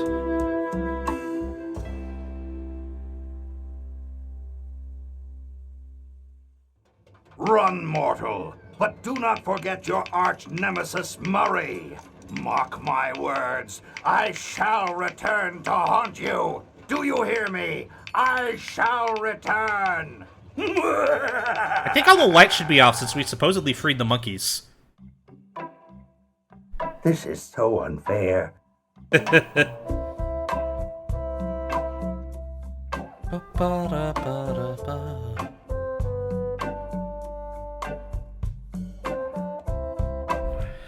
So yeah, probably my favorite Monkey Island game. I'd say probably the best one. Though a lot of people would claim that is actually 2. So next Saturday, I guess I'll be starting up on Escape from Monkey Island. I need to do some testing in the next week to make sure it runs alright on my PC, or I'll need to figure something out like running the PS2 version in an emulator to get around Windows incompatibilities. So that'll be an interesting journey. I think the newest version that's on Steam and Good Old Games works pretty well, though, with modern Windows. So yeah, Tim Schafer did a lot of work on this one. And I mean, Curse is honestly not that short of an adventure game, especially if you haven't played it before. There's a lot to it. Like, just going through all the dialogue made this a fairly long playthrough for a point-and-click adventure game, considering I knew all the answers to all the puzzles. So any delay on that part was just me adding delay just for the sake of flow, or because I wanted to see things in a certain order. And sometimes things can outstay their welcome. Like, I think the part at sea with the boat fights and insult sword fighting takes too long, and part of that is insult sword fighting it's a cool joke at first, but then it just kind of gets dull once you're just trying to fish for more insults. Like, you get the nice serotonin burst to find a new one, and then you gotta use it 3 times in a bunch of different fights to learn the answer. But overall, fantastic game. I love the art style. It's the best so far out of the Monkey Islands.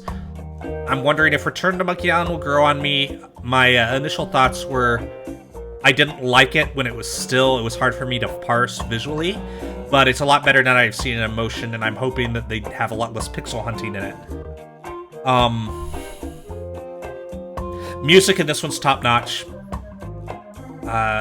Escape's pretty good on the music front, but this one, especially with Pirate I Was Meant to Be, definitely the best music in the series.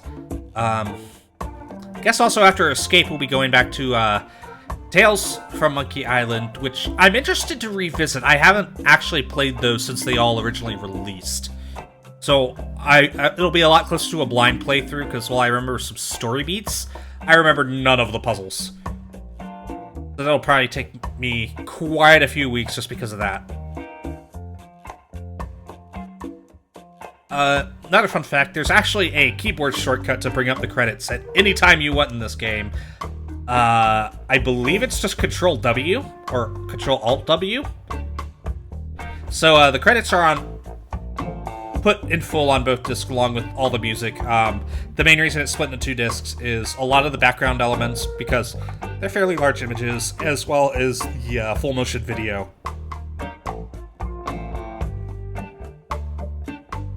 And yes, very special thanks to George Lucas. I've got a lot of thoughts on his abilities as a director, but I do love a lot of the things he's spent his money on. Carnival is great, Dad.